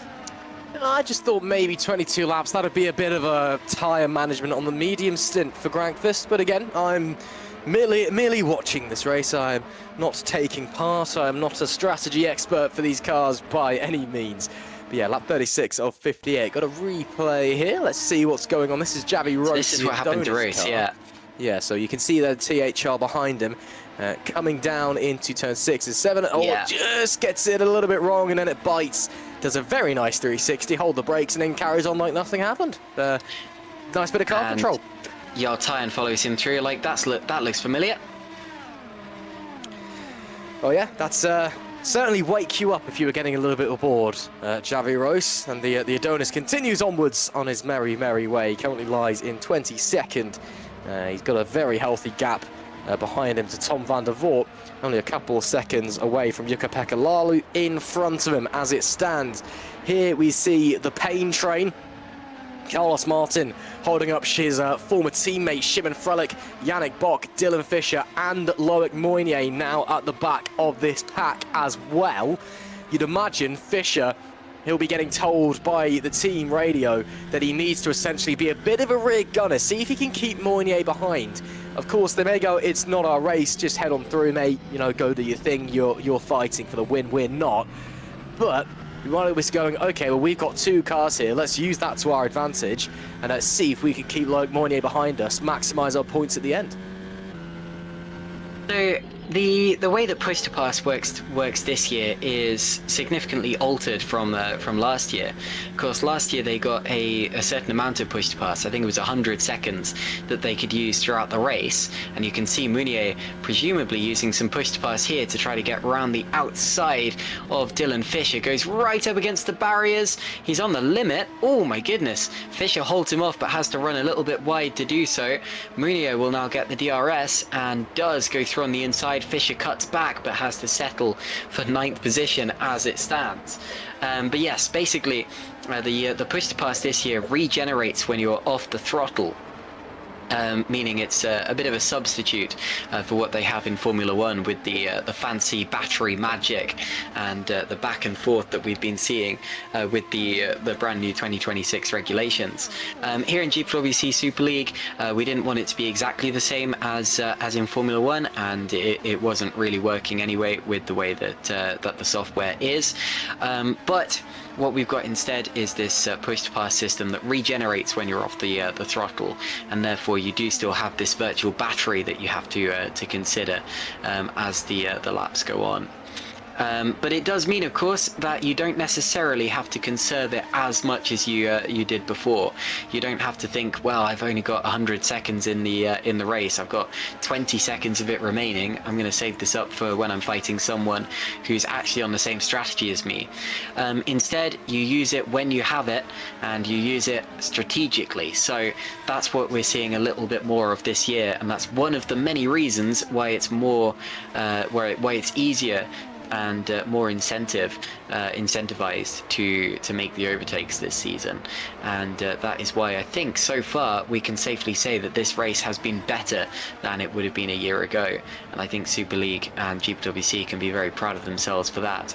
Loic Mounier as well will be hoping that he can get through this traffic quickly with the aid of this slightly easier overtaking. He's got the DRS open, he'll have some battery deployment ready and waiting, and he's got that slipstream behind the likes of Yannick Bock and Shimon Frelich, who are up ahead of him. Yannick Bock, one of 4 Super League champions on the grid this year, along with Mounier, Grangfist and Philip Pushke. And we got, like I said earlier, 14 race winners in total, some of them from way back in the day. Eros Masculi, of course, runner-up in the 2016 Super League Championship, and some of them much more recent. The likes of Shimon Frelich, for example, only took his first Super League victory a year ago in 2025. And it really shows you the prestige of this championship, that we can talk about drivers coming back year in, year out, drivers winning championships 10 years ago, coming back and still giving it their best shot in Super League, alongside these newbies who have shown their worth. Maciej Munich here running in 11th position, he's a Super League race winner, and Mounier now has got past Yannick Bock for 7th position, so that's one more tick on his checkbook there as he makes his way back towards the front of the field, Ross. Absolutely, they're going to continue to push onwards for the final 18 or so laps and see if they can maximise absolutely everything. Gap between Tyne and McGorgy down to 2 seconds. Now McGorgy is slowly catching up to the race leader, but it's fluctuating here and there. Tyne, of course, on that softer compounded tyres, will need to box again before the end of the race, possibly, potentially. Depends how well he's able to manage them, but he'll want to be trying to avoid that and taking the first race win of the season here for THL for, of course, our first round of the 2026 GPVWC Super League season. The very best of the best in sim racing, going head-to-head once again. Of course, if this is your first time watching GPVWC, hello and welcome. Hope you're enjoying all of the action as Mounier gets around the outside of Shimon Frelich, who lets him through. No issues there. Mounier up into 6th place. Make sure you go down to the description, click on the links, head to the Discord, go to the website. That's where you can find how everything works. Our lovely, shiny new website, which is not quite finished yet, but we're working on it. And you can check out how to get involved if that's something you want to do, as Frelich and Bock getting very, very close, nearly front wing to rear tyre there for the multi-time Super League champion in the form of Yannick Bock. And of course, make sure you head over to the website as well. You can check out, as I was saying, you can check out all of our other series, Super League, Super Lights, Formula Sprint 1, Formula Sprint 2, and of course, Academy, everybody's favourite. And on the subject of just going over things, I'll just quickly run you through the calendar for this year, because I haven't noted on that just yet.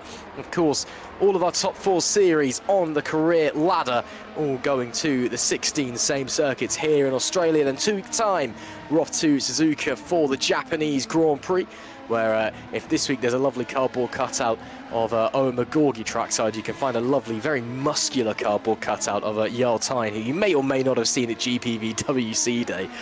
He'll be there at Suzuka trackside. Then it's Bahrain for round 3, Jeddah for round number 4, as Moynier gets past Carlos Martin with absolute ease. Round 5, it'll be Jan Grankvist's favourite heading to Sepang in Malaysia. Then it's the Gilles Villeneuve circuit in Canada, Montreal. Then we're going to Imola for the San Marino Grand Prix, Silverstone for the British Grand Prix, Belgium, Spa, Francorchamps, round number 9. The Hungaroring, the Hungarian Grand Prix is round 10. Then changing it up for the German Grand Prix, we go back to the Hockenheimring for the first time in a while for round number 11. Then it's Monza, round 12. Round 13, Circuit of the Americas. Thank God we're back there. I was really disappointed we got rid of COTA last year because it's actually really, really good, even though everyone hated it when it first became a racetrack. Then Marina Bay, Singapore, round number 14. Abu Dhabi, Yas Marina is round 15. And our traditional season ender heading back to the Autodromo Jose Carlos Pache in Sao Paulo, Brazil. Interlagos, our traditional season end there. So that's the calendar for you for this year. Got a little bit of a replay here. Let's have a look at what's happened to Thiago Melo. Well, I saw some yellow flags, so that doesn't exactly bode well. Thiago Melo, into the wall and bounces off it and hard into the inside wall as well. Still has all of his tyres, so I think should be able to get the car running, providing he's kept the engine. But that may be the end of his first Grand Prix, I'm afraid to say, and it looks as if it is. And you can see there are a raft of pit stops going on at the same time. Owen McGorgy pitted, Tom Stevens pitted, Dylan Fisher pitted as well, Lucas Murno, I think, Philip Pushke, all in on that last lap of action and setting themselves up for their last stints of the race. McGorgy has come out in 9th position, and only, I'm trying to work out what his gap is to the overall race lead. It's about 19 seconds, I think. Yannick Bock into the pits now as well, along with Sergio Fletcher and Jarl Tyne too, and Carlos Martin. So once again, the pit lane very busy, and McGorgy is back up into 5th position now. I'm interested to see where he comes out in relation to Jarl Tyne. He is ahead as we speak, is Owen McGorgy, only by about 2 seconds, so it's relatively close between the two of them. These two could end up fighting for podium positions in this one. So watch this space. I'm interested to see what tyres everybody is on as well, if that's okay. I'm indirectly speaking to our broadcast director Remco there, who is showing us very kindly the tyre compounds there, with Mounier, of course, surprisingly on those soft tyres, presumably going to stop again. Grankvist up to 2nd place. He is on the hard tyres going to the end of the race. We saw that a few laps ago when he stopped. Frelich is 3rd, then it's McGorgy 4th. McGorgy and Tyne both on the soft tyres, so both on the same tyre compound going to the end. And then Soriano, Soltero, Fletcher, Schluter and Tom Stevens, who also pitted that last time around, who is also using up his mandatory set of soft tyres. Remember, if you qualified on the softs, you have to then use the softs at some point in the race, and Mounier does pit. He makes his last stop. Frelich is in as well, and now we see the extent of the potential damage from Mounier. I expect that he's going to put on another set of soft tyres, and he's got to absolutely fly to the end of this one. Now remember, before all of this started happening, it looked as if Mounier was either 1st or 2nd. He was in that battle with Jan Grankvist.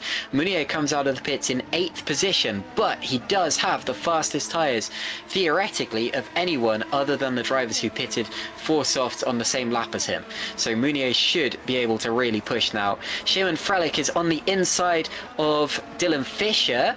Fisher will have the inside for turn 4, maintains that position. Wide goes Frelich, but rejoins, and that's a good move from Fisher. And Xavi Rose is just behind them as well in 13th position.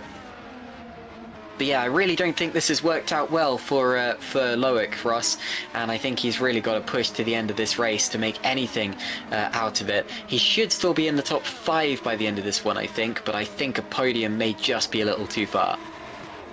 Yeah, I think it's either he just couldn't make the tyres last, or they've just got it wrong on the strategy. I don't really know why they went for the 3-stopper. Fisher fighting back against Shimon Frelick. Can't quite get it done. Frelick will hold on to 11th place. Nice stuff there from the Polish driver, making yet another season here in Super League. Going into this one with TOP, of course. His team boss, McGorgy, in the sister car, potentially in the best position right now, because you've got Grankvist, who's on old hards. McGorgy and Tyne in second and third are on newer softs. They are going to the end of those tyres, that's fine. And there is a little bit of a gap between them as well. So I'd say right now, McGorgy is probably in the best position. It just depends how those tyres fall away and how Grankvist is able to keep that pace up, which it looks like he currently is doing. But again, new softs versus old hards, you can't really do much about it. Last time out, Grankvist was 1.2 seconds slower than McGorgy. Granted, that was a slow lap from Grankvist and the fastest lap of the race from McGorgy on that tour. But you can see the time is still dropping here and there. So I think it's a case of not if, but when McGorgy gets to the back of Grankvist and gets through. And then it's basically a dogfight between him and Tyne. But McGorgy is in front of the THR. So it's his race to lose now, really, for the pole sitter. Yeah, so we're pretty much seeing the net order now. A bit of a question mark over Sergio Fletcher. Are we expecting Sergio to make another stop potentially? It would be a mega race if not. But anyway, Grankvist is definitely leading, followed by McGorgy and Tyne. Like I said, a bit of a question mark over Fletcher. I'm going to try to work out when he actually made that pit stop. But yes, anyway. But Schluter is up there, Stevens is up there. Mooney, I think, will probably end up either 6th or 7th at the end of this one, potentially. And yes, bear with me. So Fletcher actually only pitted about 3 minutes ago. I completely missed that one. And yeah, Alessandro Maggio rightfully telling me off in the YouTube chat there, saying that he's cooking. He is indeed, and that's very much flown under the radar for me here, with Sergio Fletcher making up those places. Now look at Tom Stevens, and talking of making up places, up the inside of Mark Schluter goes the THR driver, makes the move stick, and through he goes. And once again, with THR, you can never write them off after qualifying.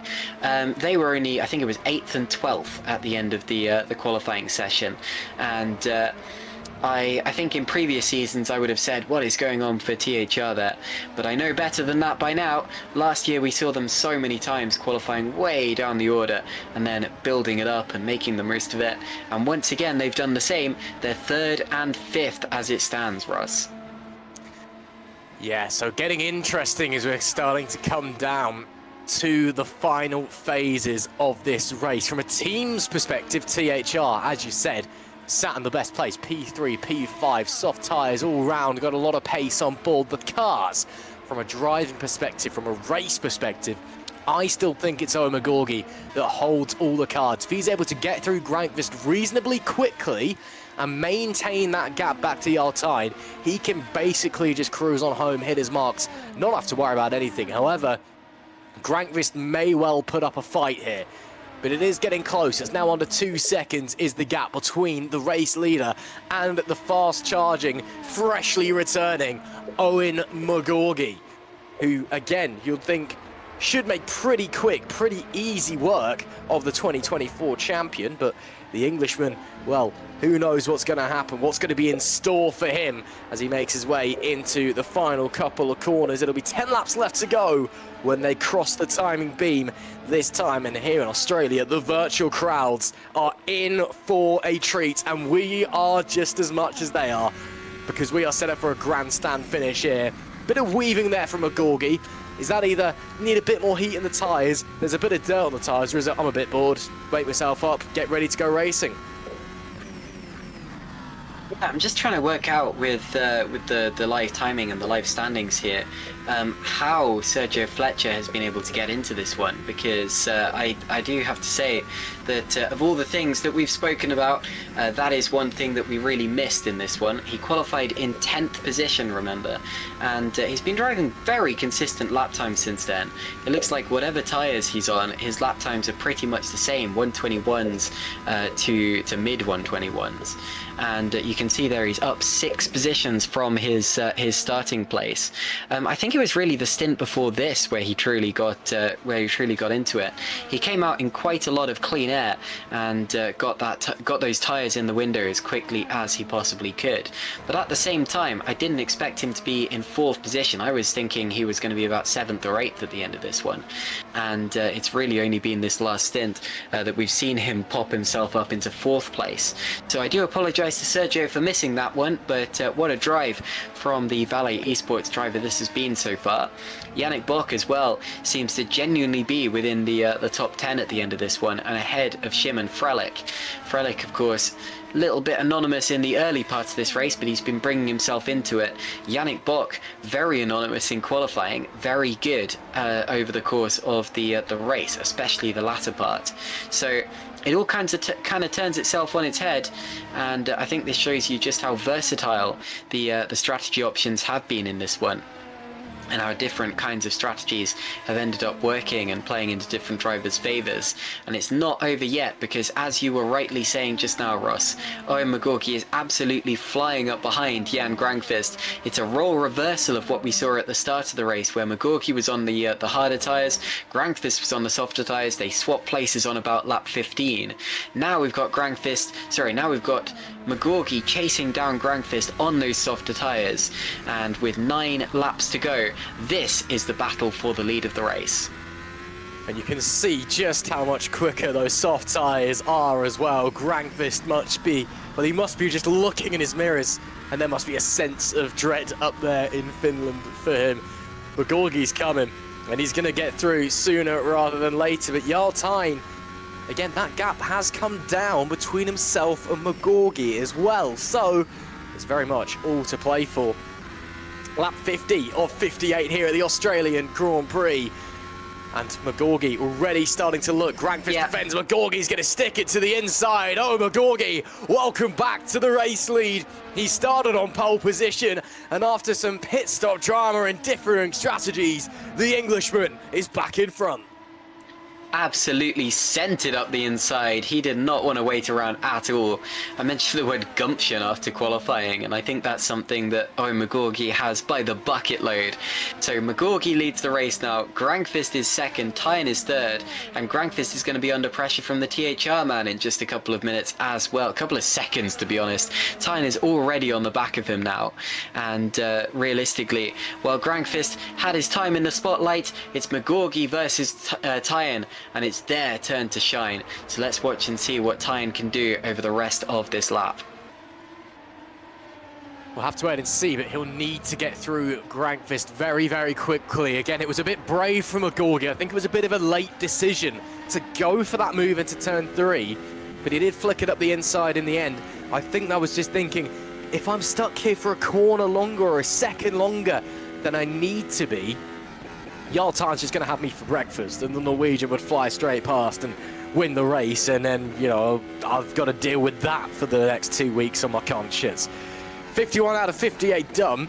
There's been a lap to the corner since McGorky got through Granqvist. Hasn't quite bolted away as much as I would have expected. Maybe the soft rubber is just starting to enter a bit of a deteriorating phase. The lap time starting to slowly drop away. Granqvist, of course, still has the DRS at the moment. He'll be using some of that deploy, some of that electrical energy that we get from our hybrid systems here in Super League. Tyne, though, not closing up as quickly as I think he would want to. You can see the live telemetry there getting up to 314 kilometers an hour there for Granqvist. I'll be interested to know what Jarl Tyne's top speed is, because it appears to me like he's just not quite able to have the same pace. According to our live timing, he does have one of the fastest speeds of anybody out there in a straight line at the speed trap of 338 kilometers an hour clocked at the speed trap, but that would have been with the DRS, with the battery deployed, in a slipstream, etc, etc. Yeah. It may well be that he just can't quite get as much speed in a straight line compared to Grankvist and McGorgy. Well, if Grankvist drops behind, or if Grankvist drops back further from McGorgy than this, then it's over for him. If Tyen gets through as well, I think that's pretty much his chance of the win gone. Grankvist does still have technically a chance of the win.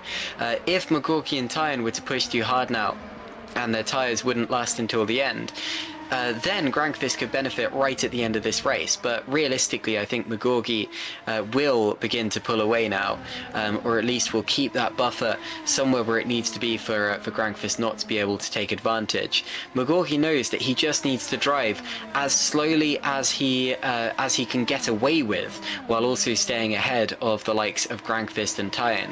It will help him to preserve his tyres. It does come at the risk, of course, of Grankvist sticking himself back through. He is still sticking right with McGorgy, and with just 7 laps to go, we couldn't have much more of a tense finish to the race than this.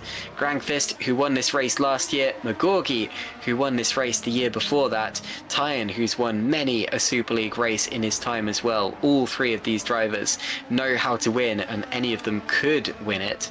As you said before, Ross, McGorgy is in the best position that he can be here, and of course, they'd call it the pound seat, I think, where he's got the advantage, and it's all on him now. But also, Tyen, if he can get past Jan Grankvist, he himself has a good chance of sticking his nose in and keeping that championship fight, that race fight alive. Sorry, I'm talking about the championship way too early, but you know what I'm saying. We have 6 laps to go now, including the one that we're on. McGorgy still leads, followed by Grankvist, Tyen, Fletcher and Stevens. There was a move a little way back a couple of laps ago. Yannick Bock and Shimon Frelich are now up into 8th and 9th positions in this race. That's even, I think Bock is up 12 positions from where he started in this Grand Prix. A very impressive performance so far. You can see on the graphic there, Norbert Jakob as well, up 16 places after his crash in qualifying. What could he have done had that not happened? I guess we will never quite know about that, but obviously we can wait and see what he'll do with a better qualifying later on in the season. And we have just 5 laps of the race to go now. And I'm impressed here, Ross, by just how well Jan Grankvist is sticking with. And look at Dylan Fisher. Oh, contact! Fisher touches Frelich. Frelich is facing backwards on the exit of the corner, and he's nearly got it beached on the curb. Resumes the race. He's lost 10th position to Lucas Murno now. And Jakob is going to go through as well. Gains another place from his starting position. But that was very unfortunate there for Shimon Frelich, who got tapped around into a spin. And I didn't quite see who was to blame for that. We'll have to see another replay, but unfortunately for Shimon Frelich, he's lost any chance of finishing ahead of the Lunart cars there. Yeah, shame for Frelich. He's been really getting the elbows out today. We've seen him going wheel to wheel with a fair few people. Unfortunately, that one with Dylan Fisher, I think, just on the outside, I think Fisher maybe just had a bit of an oversteery moment. Tried to catch it, ended up running into the TOP Esports driver. We've got a replay here. I'm sure this one is going to be going to the race director post-race, by the way. So Fisher got a great run off the corner. I think Frelich was held up by a lapped car or something. Fisher to the inside. And it's just a coming together. It's pretty 50-50 in my eyes, but it's still going to go to the DC, the disciplinary committee, headed of course by Sandeep Singh here at GPVWC. But to me, that's I mean that itself is a different incident, a car that's being lapped holding him up. But yeah, this one, to my eyes, Caitlin, that's as racing incident-y as they come, really. It's no one's real fault. They're just 2 converging lines, and unfortunately 2 cars can't really be where 1 car is. So there you go. Well, Frelic's going to be annoyed, and he has every right to be. He was being held up badly there by Tom van der Voort out of the weight chicane. That in itself, like you said, was something that could well go to the stewards. And then Dylan Fisher poked his way up the inside, kind of ran him out of road just a little bit. Now, in Dylan Fisher's defence, he did have his nose ahead. I believe legally, and by the letter of the law, Dylan Fisher did nothing wrong there, and I don't expect that he'll get a penalty for it. But I do think that Shimon Frelich had earned a little bit more road than that. I don't think that that he should have been run out wide, and to be honest, Shimon did absolutely nothing wrong there. I think that's going to go down as a racing incident. It's just kind of the way that racing works it, but there you go. We're into 4 laps to go, and I noticed something changes now. Carlos Martin is up ahead of Loic Mounier now into 6th position. We're continuing to watch the lead fight. Grankvist did not get a good run out of that corner before. Slight correction with the Martin and Mounier thing. Oh no correction. Martin has indeed got past Mounier, so up into 6th position, and we might see a replay of that in just a little bit of time. But yes, sticking with the likes of McGorgy and Tyan. I think, like I said before, McGorgy knows that he just needs to go only just fast enough to keep that lead and no faster. But Grankvist, if he sits there, knows that he could still take advantage if McGorgy's tyres were to wear by the end of the race. This is still anyone's game from the top 3, Russ.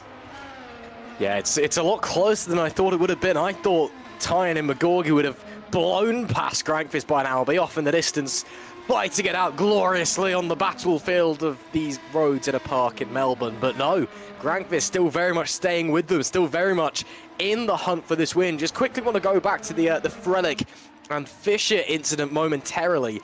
In the rulebook, we have this thing that's always getting amended. It's the overlap rule. As Jarl Tijn looks to the inside of Grankvist, that's a big run from Jarl Tijn, side by side. Big kick of oversteer, too greedy on the throttle pedal, and they're still next to each other, 2 by 2. And nobody has got it confirmed yet. I think Jarl Tijn's going to get away with it. Was there a bit of net code there? Looked like they may have touched. But it is Jarl Tijn that gets in front as we head onto the penultimate lap of this race. It's a second is the gap between McGorgy and Tijn. Can Grankvist stay with them? It's game on. 2 laps left to go. They have lost that DRS to McGorgy. I believe Tyan, he doesn't still have it from Grankvist. Grankvist was behind in the detection zone there. But Tyan does have just about enough time to get back within that DRS range. He may get one opportunity on the last lap to get past Owen McGorgy. As always, GPWC always comes down to a grandstand finish. We saw that at every single Grand Prix last year, where pretty much every race was decided on or around the last lap. No race was absolutely dominated from start to finish by anyone, and that's just GPWC. That's just how close these cars always are. And I mean, long may that continue. Whatever the regulations are, however many pit stops the drivers make, it always comes down to this. Tyan is now within DRS range of Owen McGorgy for the lead of the race. I'm getting flashbacks to so many of the races last year, to Italy, for example, where he took the lead from Mark Schluter on the last lap with a DRS assisted overtake. Can he do it again here in Australia? Out to the final corner we go, onto the last lap. It's McGorgy leading from Tyan and Grankvist, and any one of these 3 could still win the race. We have just a minute and, well, about a minute and 20 seconds to go in the race. The time is ticking down. The opportunities are ticking down. Here's one of the DRS zones. There's 2 more after this. This is where McGorgy took the lead from Jan Grankvist just a few laps ago, and Tyan gets closer still. The next DRS zone is an interesting one, because this is where Tyan had his incident a year ago, getting a little bit twitchy coming out of turn 6, but he's got to get a good exit here.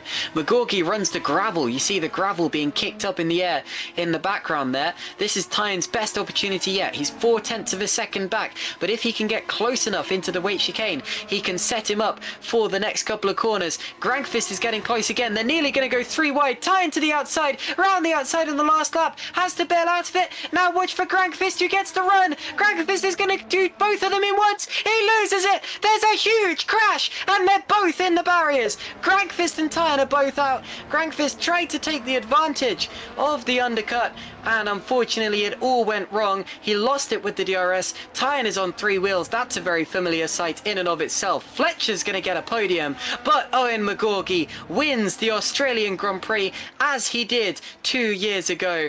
And even though it all kicked off behind him, that is very well deserved for Owen McGorgy. It's going to be close for second. Does Fletcher get it? Not quite. Grankvist maintains it across the line. Fletcher is third, Stevens fourth, then Martin, Mounier, and Tyan crosses line in 8th on 3 wheels, with Yannick Bock pipping him to the line, and he is completely blameless in that, so he's going to be very annoyed, and as I always say, rightfully so. Lucas Murno gets a 10th place finish on Lion GP's sort of debut. That's a very good drive there from Lucas Murno. But wow, my goodness, Ross, I haven't even given you a chance to speak about what just happened there. It looked as if Grankvist just lost it with the DRS wide open, as we saw from Schluter earlier on, as we saw from Fournier earlier on, as we've seen from so many drivers. And unfortunately, Jarl Tyen, the complete innocent victim, got wiped out and dropped to 8th. Well then, ladies and gentlemen, welcome to GPVWC Super League in 2026. What an insane ending we've just been witness to here, Caitlin. I think Schluter's actually just DNF'd right at the line. He'll still be classified, but I think he had an incident on the final lap. But you mentioned we saw earlier him spinning out with the DRS open. It's something I've done before as well. It's really, really embarrassing when it happens. But they all started falling over each other coming up to turns 9 and 10.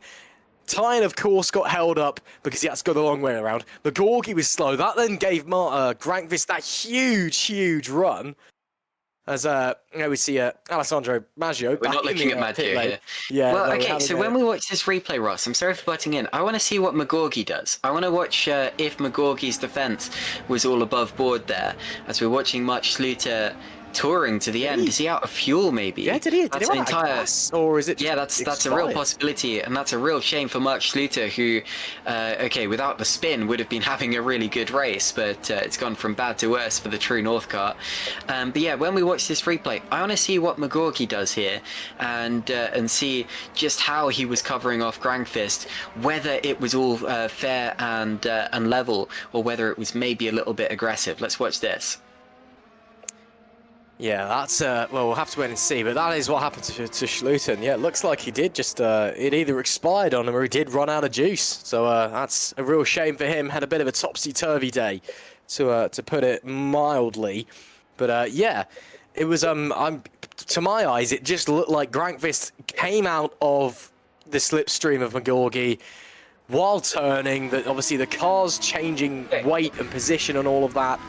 And then, yeah, they come together. So that's a lap early. That's a little bit early. So that's Tyen making the move on Grankvist initially. There was a little bit of a kick of oversteer from the number 34 THR car as he got on the throttle pedal. And these guys were side by side for about half a lap. Let's be honest here. That's Jarl Tyen without a wheel. 3 wheels on the wagon. I'm amazed that he made it to the end. It sounds like we're having a couple of technical difficulties, unfortunately. Streaming not being our friend tonight, but we'll get a look at it all backwards. Right, here we go. Let's have a look. So, a big run from Tyen. He tries to go the long way round. McGorgy runs it a little bit deep anyway. It holds them both up. That then gives Grankvist a huge run. He has to thread the needle here, and then I don't know if there's a touch or if he loses it with the DRS, but he just starts going. And for Jarl Tyen, there's nowhere to really go. And I want to see that from on board with Grankvist. Again, I'm sorry for interrupting, but I'm really invested in this. I want to see that from on board with Grankvist. We can assure you that they weren't going down the track 200 miles per hour backwards, but this is just the way that the replay system is deciding to work today.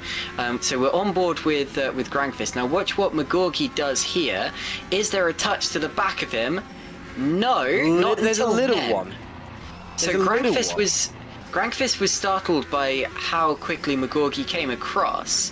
Obviously, you're allowed one move of defense. McGorgy is going to argue that he left him a car's width, and he did indeed. See, I can that's. I'm going to leave that up to the stewards, but I think that's hard but fair racing there. McGorgy is like I said, he's going to say that he left Jan a car's width, which he did, and he didn't come over into the side of Grankvist. The thing with Grankvist here is he would not have been expecting McGorgy to go to the left. McGorgy has let off his steering, and he's going over to the left-hand side of the road to try to cover off Grankvist. That startled Grankvist, and that's why Grankvist ended up spinning. So I'm fascinated to see what ends up happening with this, but obviously we go off of the provisional results. Owen McGorgy has won the first race of the season, followed by Jan Granqvist, Sergio Fletcher, who I believe that's his first GPWC podium in Super League, in third place. So congratulations to Sergio for that. Tom Stevens fourth, Carlos Martin, Loic Mounier, Yannick Bock, Jarl Tyen, Dylan Fisher, and Lucas Murno. I'm actually going to say my driver of the day there is well, actually, I'm going to wait and see how the stewards end up seeing that incident, but Yannick Bock's got to be up there for me. Shimon Frelich P11, then Maciej Winnick, Norbert Jakab, Philip Pushke, and Xavi Rose. Remember, points go down to 15th here, so Xavi Rose does snag a point there for 15th place. Then it's Jose Soriano, Oscar Soltero, Moritz Kropp, Tomasz Vok, and Eros Masciuli, all just about missing out on a point scoring finish. And outside of the points altogether were Jörg Pekalalu, Mark Schluter, and Tom van der Voort. Schluter and van der Voort will be classified despite not doing the full 58 laps, but there were also 5 DNFs from that one. Melo, Maggio, Fournier, Vasquez, and Danny van der Neer, with some very big accidents in this one actually. So I'm glad that this was a simulated race rather than one that would take place in the physical world, because otherwise, as I said with Aaron Vasquez's accident, they may well have won themselves a trip in an ambulance. But everybody's okay. The race has concluded, and that is the final race order. So Ross, we've spoken so much about the actual order there and about what happened at the end, but let's hear what the drivers have to think about today. Who would you like to bring in for the interview first? I mean, obvious answer is let's get the race winner in. Owen McGorgy's had a brilliant drive and won straight away, coming back into it amid a bit of chaos at the end there. So I say let's get Owen's thoughts, hear what he wants to say. Just have to awkwardly drag him down into the broadcast room. Yeah, there we go. So, Owen, congratulations. You are a GPWC Super League race winner once again on your return to the season. On track. Well, okay, so I'd like you to explain that. Well, why do you say that? Well, I kind of, you saw. I'm not going to say anything so early. I watched back the replay once, but hey ho, it is what it is. Jarl's probably going to report me. Don't know about Jan. Jan probably will as well. Who knows? Okay, so obviously the stewards are going to look at this. Are you saying you expect a penalty from that? Well, I wouldn't say I expect a penalty, but I wouldn't be surprised. Okay, that's an interesting admission there. I was going to say congratulations for the race win. Anyway, you came back. You had fantastic pace the entire way through. Obviously, new cars. It's a difficult one, but you seem right at home out there. How did it feel? Well, it's Australia, of course. I was at home. This is my track. I wanted to do everything I possibly could to win this race, or during the race at least. Practice was a bit odd, but yeah, I didn't expect to be fighting for the lead. I didn't expect to be doing the strategy I did. I didn't expect to get pole the way I did. I wasn't expecting to do a 7-minute outlap. Everything was just so unexpected, along with dropping so far behind Jan and then managing to catch back so quickly in the last stint. Well, it initially didn't look like it was working. I mean, you brought up strategy, and at the end of the first stop, you dropped back so far from the people you were racing against. Was that kind of just traffic, coming out in traffic? And you mentioned that your strategy didn't go how you anticipated. What changed in the end? My mind. That's what changed. I was going to do a free stop. I was going to do medium, soft. I was supposed to box on lap 14, and then I thought, F it, I'm just going to try something that I haven't tried before, and actually save my tyres and go for one less stop than normal, which, if you know me, is pretty crazy. I lost so much time at the end of the first stint just because my tyres wore out. and I just couldn't handle the rear. And then the second stint, I was just trying to do consistent pace on the hards, hoping and praying that they would last until 17 laps to the end so I could go on softs, and they did, and well, it worked out pace-wise. Absolutely did. You had absolutely the most pace out there, and yeah, the way you reeled in Jan was quite fascinating. You really got past him as quickly as you possibly could. It was interesting that you didn't pull away after that. Was it a case of your tires just not kind of being able to? Is the slipstream a bit more effective than we anticipated? What was going on in the later stages? I wanted to save my tires a little bit because I was pushing like mad. Within reason, and I didn't want Jarl to pass him because Jarl's just insane pace-wise in the race. He's a very tricky guy to race against in GPV, I guess. But yeah, I tried as hard as I possibly could to keep the softs in a good window for the last few laps, but they really fell off. They did, but hey, we've already spoken about what happened right at the end of the race already. Provisionally, I would like to say congratulations. Ross, do you have any questions for our race winner? Well, congratulations, Owen, of course. A great race from you, a brilliant lap in qualifying as well. You said to watch out for Sector 3, and yeah, it was a pretty good Sector 3. But yeah, well, you've won on the road anyway. You know, even if things change post-race, are you now comfortable and confident, both yourself and the squad, going forward with the season? No, I'm never comfortable, to be honest. Even in that super light season that I did, I wasn't comfortable, even though I was qualifying on pole by half a second every race. That's just the way I am. I'm a bit of a pessimist when it comes to racing, and hopefully, team-wise, Shimon can have a better race next race in Suzuka, I think it is. I'd like to think he will. I don't know if he's going to do too many laps. I need to talk to him, obviously. We haven't really spoken about much of the season at all, not even Australia, to be fair. But the pace is there, for me at least, and I know if Shimon puts in the effort, the pace will be in there for him. Awesome stuff. Sounds good. Well, we'll let you go. Congratulations for your win on the road anyway, Owen, and great to hear from you. What a return for you. What a return. Love it.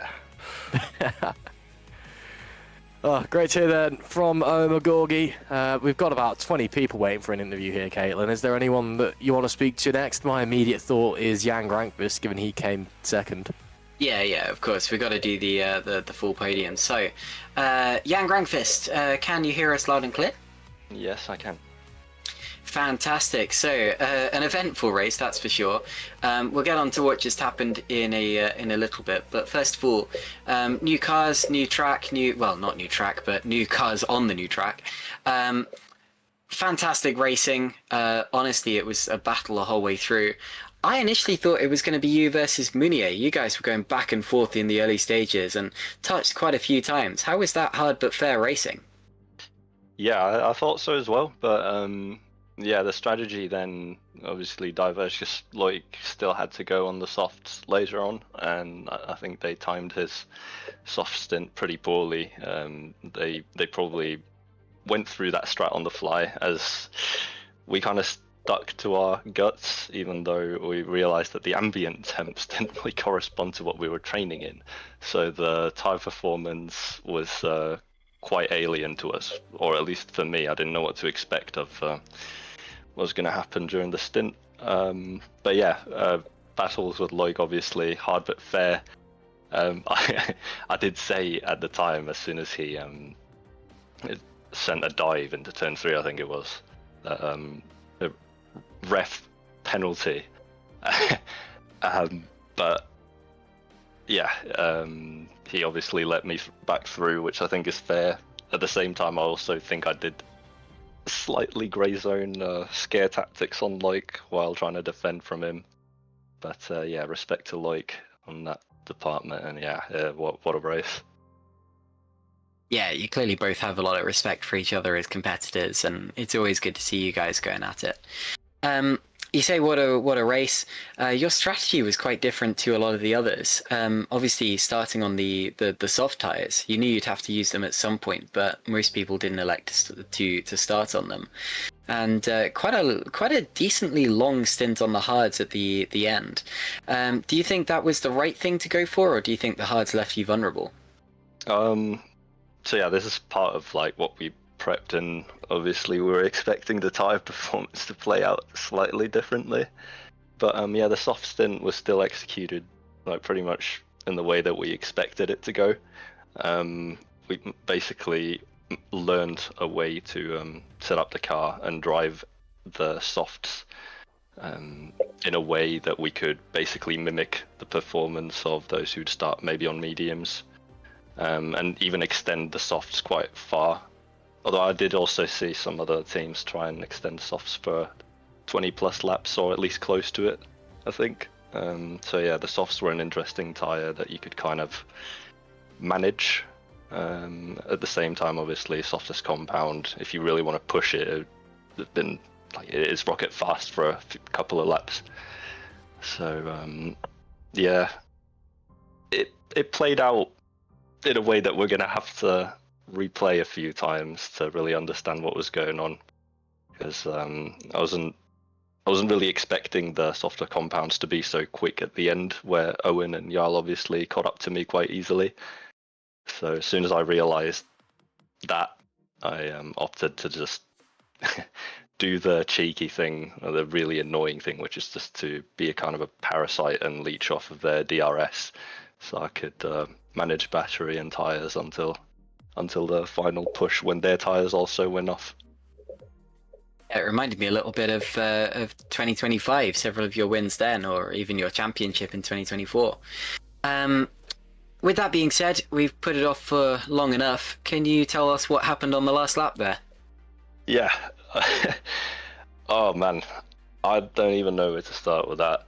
Well, Owen and I know each other pretty well. I don't expect him to pull moves like that on me. Usually there's been quite a good respect on the way we raced. I mean, you remember the first appearance of me in the Super Cup back in 21. It was like 2 laps entirely side by side with Owen. So yeah, poor judgment, I guess. But at the same time, it's not so black and white. The bloody kink problem that we had from last year on that exact same part of track, as the comment, and yeah, made a bit of a mess, so to say, because it's not really clear as well, like how you would define whether Owen was really defending his line, or whether he was deliberately changing his line, his trajectory, because normally on a straight you determine it by seeing how much angle of steering they'd but obviously from the center line. But here it's kind of ambiguous, because you can obviously round the corner more, so you don't really know how much of steering input equals okay, he's switching lines to the left, because Owen obviously in that kink he was just steering to the right the entire time. So I don't know, the DC is going to have a fun time with that, I'm guessing. Yeah, I'm imagining so. But anyway, well done on a really strong start to the season. I can tell that you're still going to be a contender, as you always are. Ross, would you like to add anything for Jan? Hi, Jan. Great job there. Well done for holding on to second at the end, I guess. Yeah, just a quick one from me.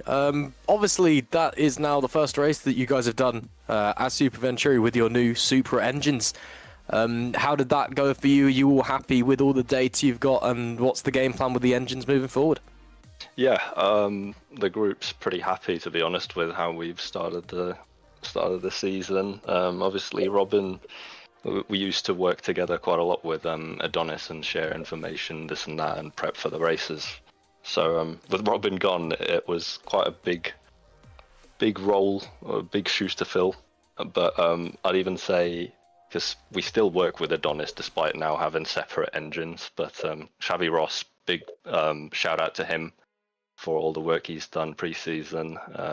He's basically filled Robin's role perfectly by giving us quite very good data through Motec, and yeah, appreciate him and all his work, and also all the other fellow Super Engine users, which include obviously True North and the Lion GP guys. So yeah, it's a good sign for the first race of the season that all of us are roughly at the same potential. Any of us can basically fight at the top, but again, it's really close together, so difficult to say. And yeah, before I close off myself here, feel really bad for Jarl there, because really the incident was between me and Owen. Jarl shouldn't have been a part of that, and should Owen and I have collided, Jarl would have taken the win if he was a bit more luckier, let's say. Absolutely fair enough. Well then, Jan, we'll let you go, but congratulations tonight. A great drive for you and a well-earned second place on the road anyway. We'll figure out what's going on, I'm sure, in the steward's office afterwards, but congratulations. Yeah, thanks, Ross. Great to hear then from 2024 Super League World Champion Jan Granqvist coming home second with no front wing. Who do we drag in next, Caitlin? Should we get in was it Sergio who came third at the end of that one? Yes, it was. So we should, of course, we will talk to Jarl Tyen in due time, who was also involved in that incident. But first of all, we have a brand new podium finisher to celebrate. Sergio Fletcher, do you hear us? Yes. Fantastic. Well, Sergio, a bit of a strange way for that to finish there, but congratulations on your first GPVWC Super League podium. You must be thrilled with how the season has started. Yes, I am. I got lucky at the end, but I cooked the entire race. I chose who to race with and who to stay with, and that helped me a lot. Yes, Sergio. I was actually saying during that race that you came in pretty much under the radar. You weren't really overtaking people to get to the front. It just seemed to work out for you. So I have to apologise to you that when you watch the broadcast back, you won't really hear me speaking about you until the last stint. But hey, that's when you really started to come to the fore, wasn't it? Yeah, that's fine. It wasn't clear where I was going to end up until the last stint, so I can't really blame you for that. But yeah, I got aggressive at the start. I overtook both Dylan and Carlos on the outside of turn 3. I don't know if you guys picked that up in the broadcast. I'm not sure we saw that one, I'm afraid, but it sounds epic. I'll have to go back and watch that one. And when I was with Owen, because when we trained, while real road was different and the temperature was different, so we had to adapt to a big change in tyre behavior. So when I had Owen in front of me, I was like, okay, I'm just going to stay with him, and whenever he pits, I'll pit. And I did 25 laps with the medium. I think I did the most with that tyre. And that really brought me into play. So yeah, pretty happy with that. It's a shame I couldn't overtake Jan, because I think that would have been a win. Surely Owen might get a penalty for that. See, that explains why for a little bit we weren't sure exactly when you'd made your pit stop, because you stayed out. Did you say 25 laps on the medium? Yes, I was getting pulled by Owen the whole way. That's actually really impressive. One of the main changes for this year, of course, is that supposedly slipstream and being pulled along by the car in front wasn't going to be as effective. But are you saying that really not as much has changed? I think this is probably one of the worst tracks for that, because we have 4 DRS zones very consecutively, not many corners in between. So I think this is probably one of the worst examples. But I think it will be more prominent in other tracks that the change was for the better. Silverstone, for example, when we tested it.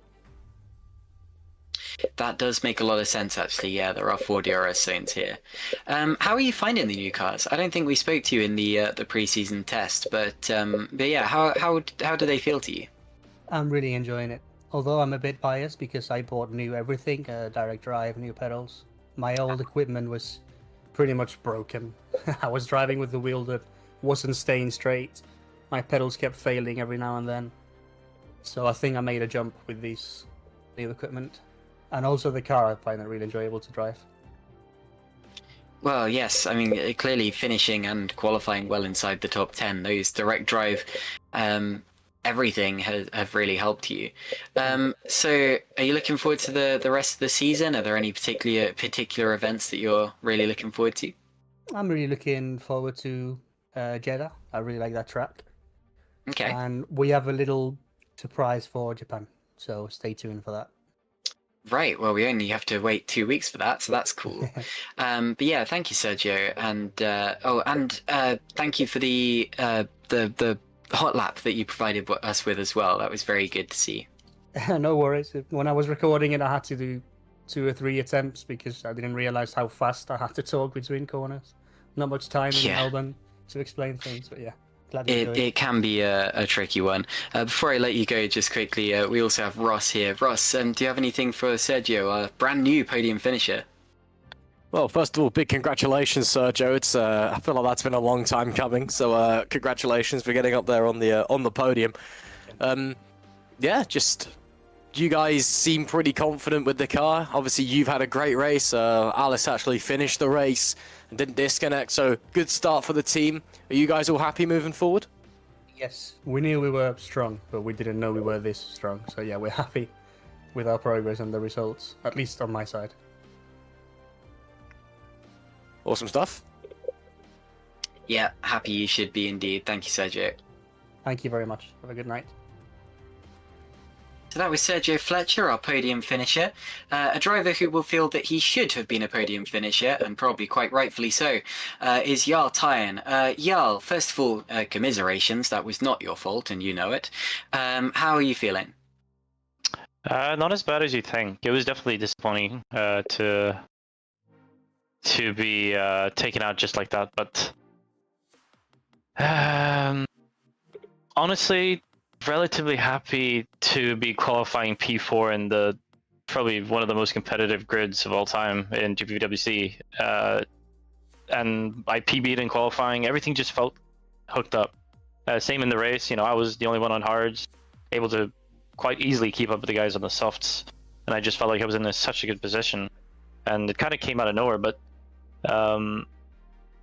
yeah, I felt like everything was going to go right for a potential win, but I made a small mistake by pitting a lap too late, allowing Owen to undercut me, which then allowed him to do like the Science Norris strategy by holding Jan hostage behind me, or in front of me, which allowed me not to get any move on Jan. I'm pretty sure Owen could have easily gaffed Jan, and then pulled away, and which allowed me to get by Jan and then potentially him at the end, but he wanted to keep Jan hostage there, which basically got him the win, apart from some shady moves, which we can get to later. But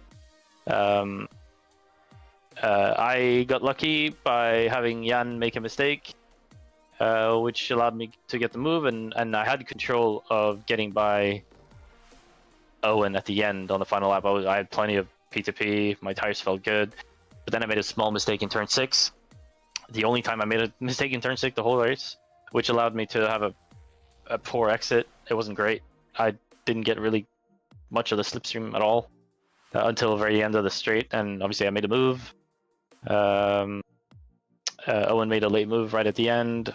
My line was compromised.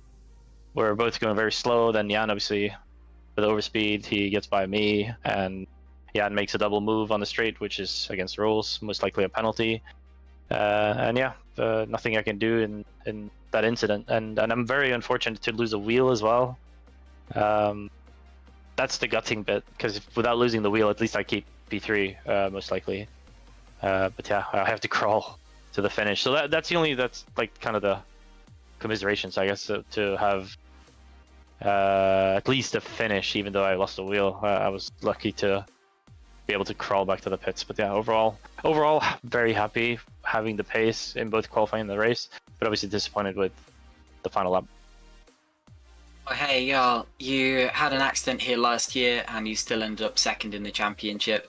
This year you've had an accident but still finished the race, so who knows where you can go from here. It's not over until it's over, and we've got a long way to go. Oh yeah, 100%. And that's the thing, is like, I feel like I didn't test everything I wanted for this race. I only did one race sim, which was yesterday.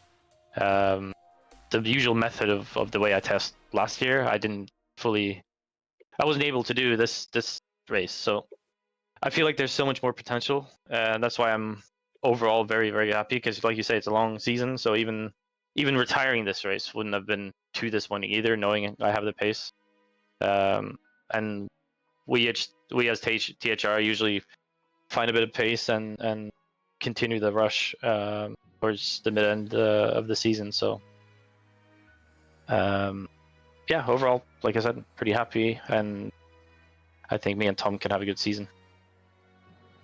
Yeah, that's understandable. I'm sorry, y'all. I've only just seen that you've got to shoot quickly, so I'm sorry for keeping you for so long. But yeah, thank you for coming in to talk to us after that.